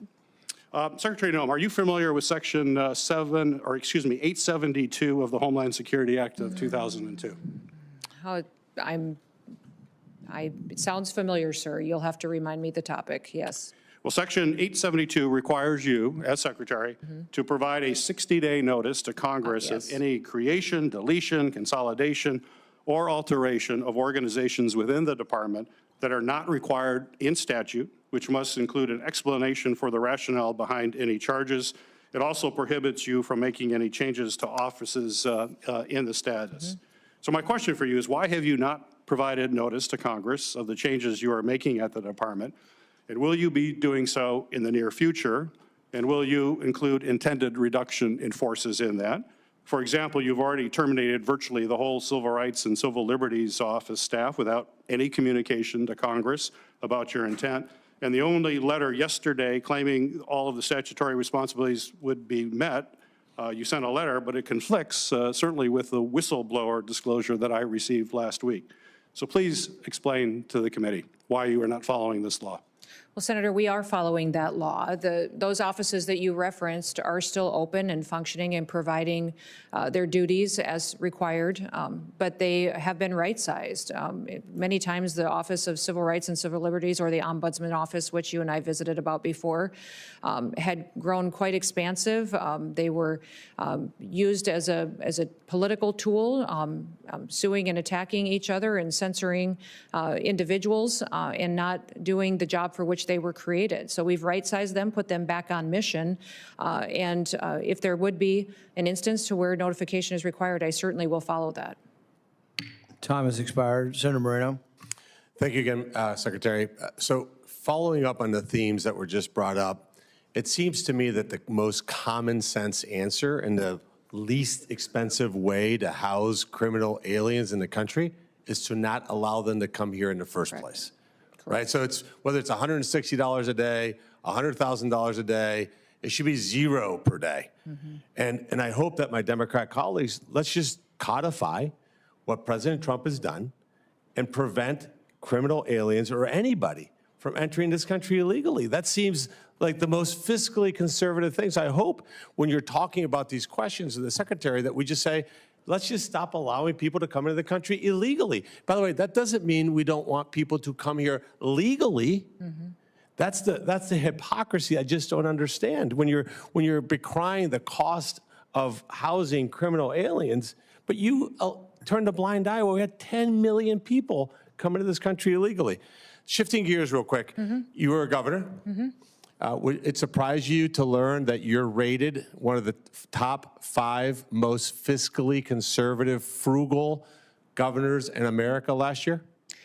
No, it wouldn't surprise me. I worked hard at making sure we were accountable to our taxpayers. So you are going to commit, and I think it'd be obvious, that when you are appropriated money through the reconciliation process to help you do what you need to do, that you're going to be as fiscally prudent with that money, correct? That is correct. All right, so let's talk about what they need. Certainly there's a wall, but wall by itself, to Senator Peters' point, doesn't accomplish the mission. There's all kinds of advanced technology. I was visiting Anderl. They have some incredible technology for detection that makes the Border Patrol agents' lives. You're looking at technology like that, right? Oh, absolutely. That's one of the discussions that we've had quite often with members of Congress and in these committee hearings, is just the wall will look very different based on where it is. Plus, the wall was never finished, even where you have a steel bollard wall.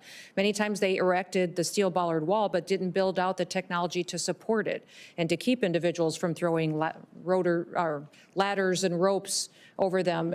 There's a whole system that was designed to operate together. And even when the wall was built, President Trump was never given the opportunity to complete the system that would actually secure it much better than just simple infrastructure. Sure, so physical barrier, tunnel detections. Yes.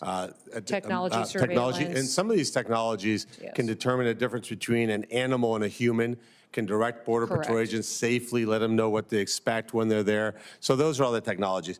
Let's talk about another part of what I would call the wall, which is the human element. How was the morale of the Border Patrol agents when you got there? When you took over day one and you visited them, kind of describe briefly what that was like. Well, they were very discouraged. If you remember, many of us I think you're being kind of discouraged. they were not allowed to do their jobs. They hired on to Border Patrol and ICE. I would say it's the same story, to do a job, and they weren't allowed to do that by the last administration. So now So there's recruitment Oh, challenges. there was, but not anymore. I mean, Right. Border Patrol Well, has a dramatic increase. we have to make sure we pay them properly. That's So correct. that's part of the money, right, that we have raises Yes. for them. Near and dear to my heart is the automobiles that they use there. Yes. Describe the insanity of the kinds of vehicles that Biden and Mayorkas was giving. These are the most rugged terrains in America, boulders and rocks and hills. And they were sending F-150s out there with 17-inch wheels. And how many of the fleet was down just because of total and complete inability to accomplish the mission? At times, it was upwards to 30 to 40% of the fleet just was unusable, not able to be maintained.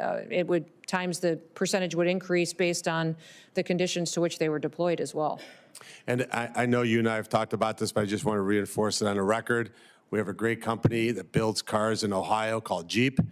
They make a Gladiator that would put giant tires and wheels on a car, and they would be an amazing Border Patrol agent. And I think even our chairman would love to see new automobiles so that the Border Patrol agents can do their job. And that's certainly part of the funding. Would that be something that you look at? Yes, it's something that we need to address. We have to, in order for them to do their jobs, they have to have the right equipment.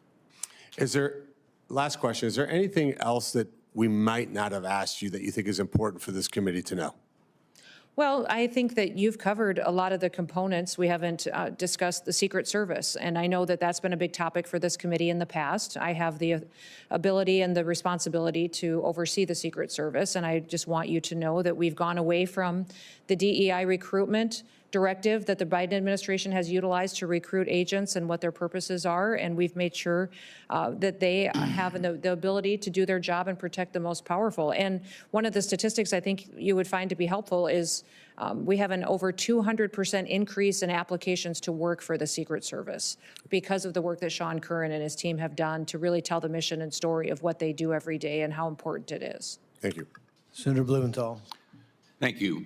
Secretary Noem, on May 5th, the Customs and Border Patrol, Border Protection, CBP, quietly rescinded, I'm not sure it's even been reported, their, quote, processing of pregnant and postpartum non-citizens and infants, end quote, policy, which was issued on January 28th, 2022, citing it as, quote, obsolete or misaligned with current agency guidance and immigration enforcement policies.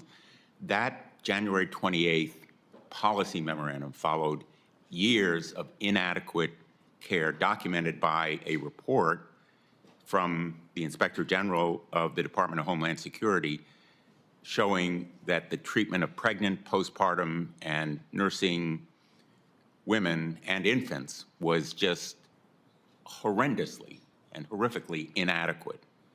And a recent site visit by Senate Judiciary Committee staff confirmed that this problem is continuing, that pregnant women being detained do not have access to adequate health care. Do you agree or disagree that babies and pregnant women within CBP and ICE custody should receive care that are tailored to their specific needs? And why, in God's name, would that policy be rescinded providing that care? Well, Senator, I will look at the specifics of that policy and what was changed as of May 5th. I would say that everybody that's incarcerated or is brought into custody and is in a detention center is receiving appropriate care, and that we are making accommodations for individuals that have different physical but as situations a matter of fact, or it's pregnancy. not happening. And so I will look at the specific policies as to why one of the requirements may have been changed or adapted. If you have a specific to point out, that would be fantastic. You don't know about this policy? I do know about the policy change, but I've looked at the guidelines of how we handle individuals that are pregnancy. You do know about the policy change. How could you allow it to happen? Well, sir, what are you finding wrong with what we do with individuals who are pregnant that are in our detention centers? Is there concerns I should be addressing? Women who are pregnant or who have just had a child and their infant babies are not receiving adequate medical care. Everybody Aren't receives you medical care. concerned? Everybody receives medical care that is in our custody, and even Why if was they are the going to be policy returned, rescinded then? even if they're going to be returned back to their home country, we are making sure that they have medical care in their home country before they are sent there. So that is something that we do very diligently, is to make sure that anybody who has a medical issue, a concern, something that needs to be addressed is taken care of in those detention centers. What you are telling me right now is factually untrue. No, it's actually But more important, you It's followed through with permitted every a single policy to day. be rescinded that provides for adequate care because it was, quote, obsolete or misaligned with your agency's guidance and immigration enforcement priorities. How can you sit here and tell us that caring for pregnant women or infants or women postpartum is misaligned with your priorities? Yeah, It just boggles everyone my who's in mind. everyone who's in our care and in our detention centers But it's your receives policy medical not to care care that is for them. appropriate to them and their specific condition. Absolutely, that is You're happening. about to lose a fifth of your workforce in FEMA, correct?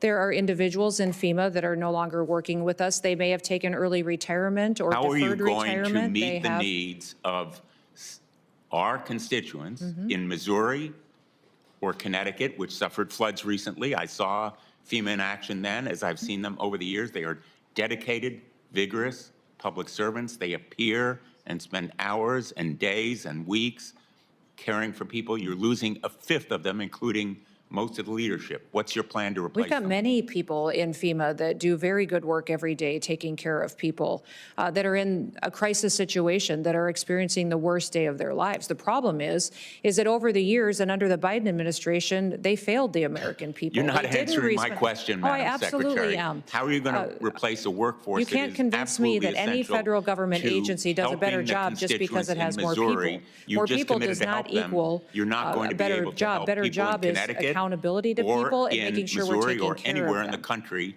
if you don't have the dedicated public servants in FEMA and you're losing them. Time has expired. Senator Kim.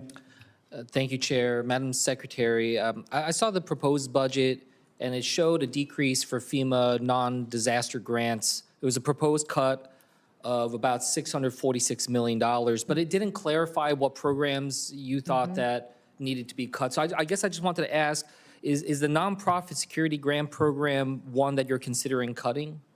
Well, we're having discussions with the White House on grants that will be continued in the future. The president firmly believes that FEMA needs to be eliminated as the way it stands today, that it needs to be reformed, and that states and local governments should do emergency response with the support of the federal government. So he believes it shouldn't be in the long-term recovery, 20 years later, still waiting to make claims to go out. And many of the grant programs within FEMA were moved over into climate change priorities. They were moved over into building bike paths and shade infrastructure and planting trees, when really, if it is a disaster and if we need to mitigate something happening in the future, we should be building better roads and bridges and putting in bigger culverts in areas that need to be addressed, not necessarily planting shade trees in parks with disaster recovery dollars. And that's what people need to remember, is all of these dollars that come from these grants, many times they're pulling out of that disaster recovery fund. So I think this evaluation of every single grant is appropriate. Many of them, after they're evaluated and are found to be appropriate, they're deployed. But that examination is something I take very seriously, that I need to do to make sure it's on task for why that grant was established. Look, I'll just say point blank, I think the answer should have been a clear no. And I think that there is very strong bipartisanship here in Congress, especially in the Senate, to protect the nonprofit security grant program. It's literally the best tool that people in New Jersey are telling me is needed to be able to counter anti-Semitism. You know, I can't tell you the number of synagogues and temples that are lined up to try to to get this type of funding. In fact, given the rise of anti-Semitism that we have in our country right now, we should be surging resources, not cutting. So, I would hope that you'd have a more declarative no in that vein. And because, I'll be honest with you, I've been trying to see if we can dramatically increase funding to the nonprofit security grant program to try to fight this scourge of anti-Semitism. So I guess I just want to ask you, would you be open to supporting an increase in funding to the nonprofit security grant program if I'm able to work with some of my colleagues to be able to do that?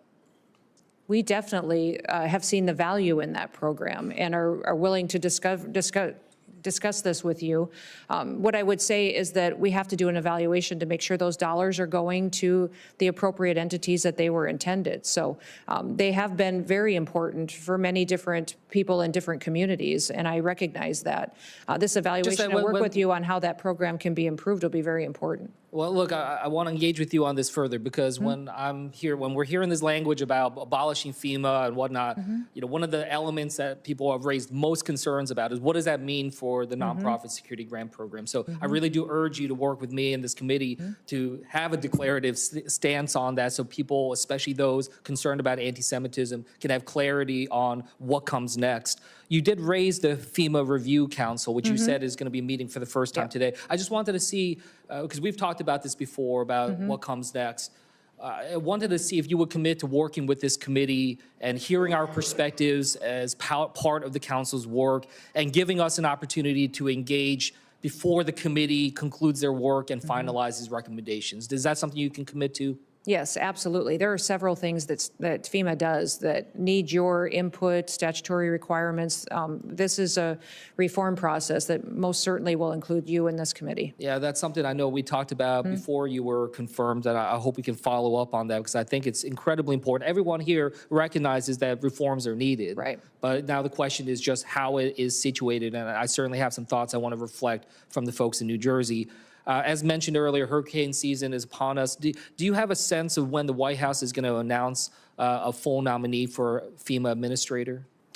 It should be soon, but I'm not going to put a time frame on President Trump and his administration. We want to have confidence that we have the leadership in place to be able to do this. The last thing I'll just say. We do have a leader in place, and I can connect you with him as well. I'm sure well, I'll make Dave sure we Richardson follow is up, the but it'd acting be good to have that formal nomination. The last thing, and maybe we'll just do this in a QFR, but there has been reports of cuts to the national database tracking domestic terrorism.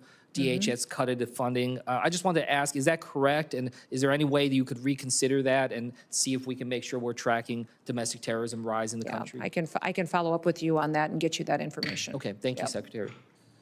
You're almost done. You've outlasted everyone but me. And you don't have to necessarily answer this. You can comment if you want, but I think one of the problems I've always had with discussion of the border is that people who often are conservative and talk about fiscal conservatism, once we start talking about the border, then it's all out the window. So the estimates on the wall, I think, are important. I don't think it's a very conservative estimate. It's more like $30 million a mile as opposed to CBP says 6. You said 12 for current. It's somewhere in there. But I also would say that you're controlling 95% of the border without a wall right now. So that's an argument that maybe you don't need a wall, you need a willpower. And I give President Trump great compliments, for what he's done and what you have done. I mean, 95% of the control, no new bill, no new money. Now, I'm not saying no new money is needed. I think you need more Border Patrol, and you're going to need more money for that. But I think it should be within reason. Now, if I were in charge of the border, though, and I wanted immediate control and I wasn't quite there yet, I would put 100 helipads down, concrete, about 50 yards by 50 yards, and I'd put 100 helicopters along the border every 10 miles, and I'd simply use technology to patrol the border, and I'd pick anybody and everybody up who crosses the border illegally with the helicopters. And I think you could do that, and you'd probably do it for $500 million versus $46 billion. So I know the wall has a great symbolic value, but I think we should reassess what both the cost, what we want to do, and how much it costs, since we are controlling 95% of the border. I think part of it is you've moved some money forward that needs to be replaced. So I'm not against or calling for no money, but I do think that the $46 billion is not justified unless we see something else from the administration. Okay. Thank you for your time today and your commitment to work with the committee. The hearing record will remain open until 5 p.m. May 21st, 2025 for the submission of statements and questions for the record. The hearing is adjourned. Thank you. Thank you, Mr. Chairman.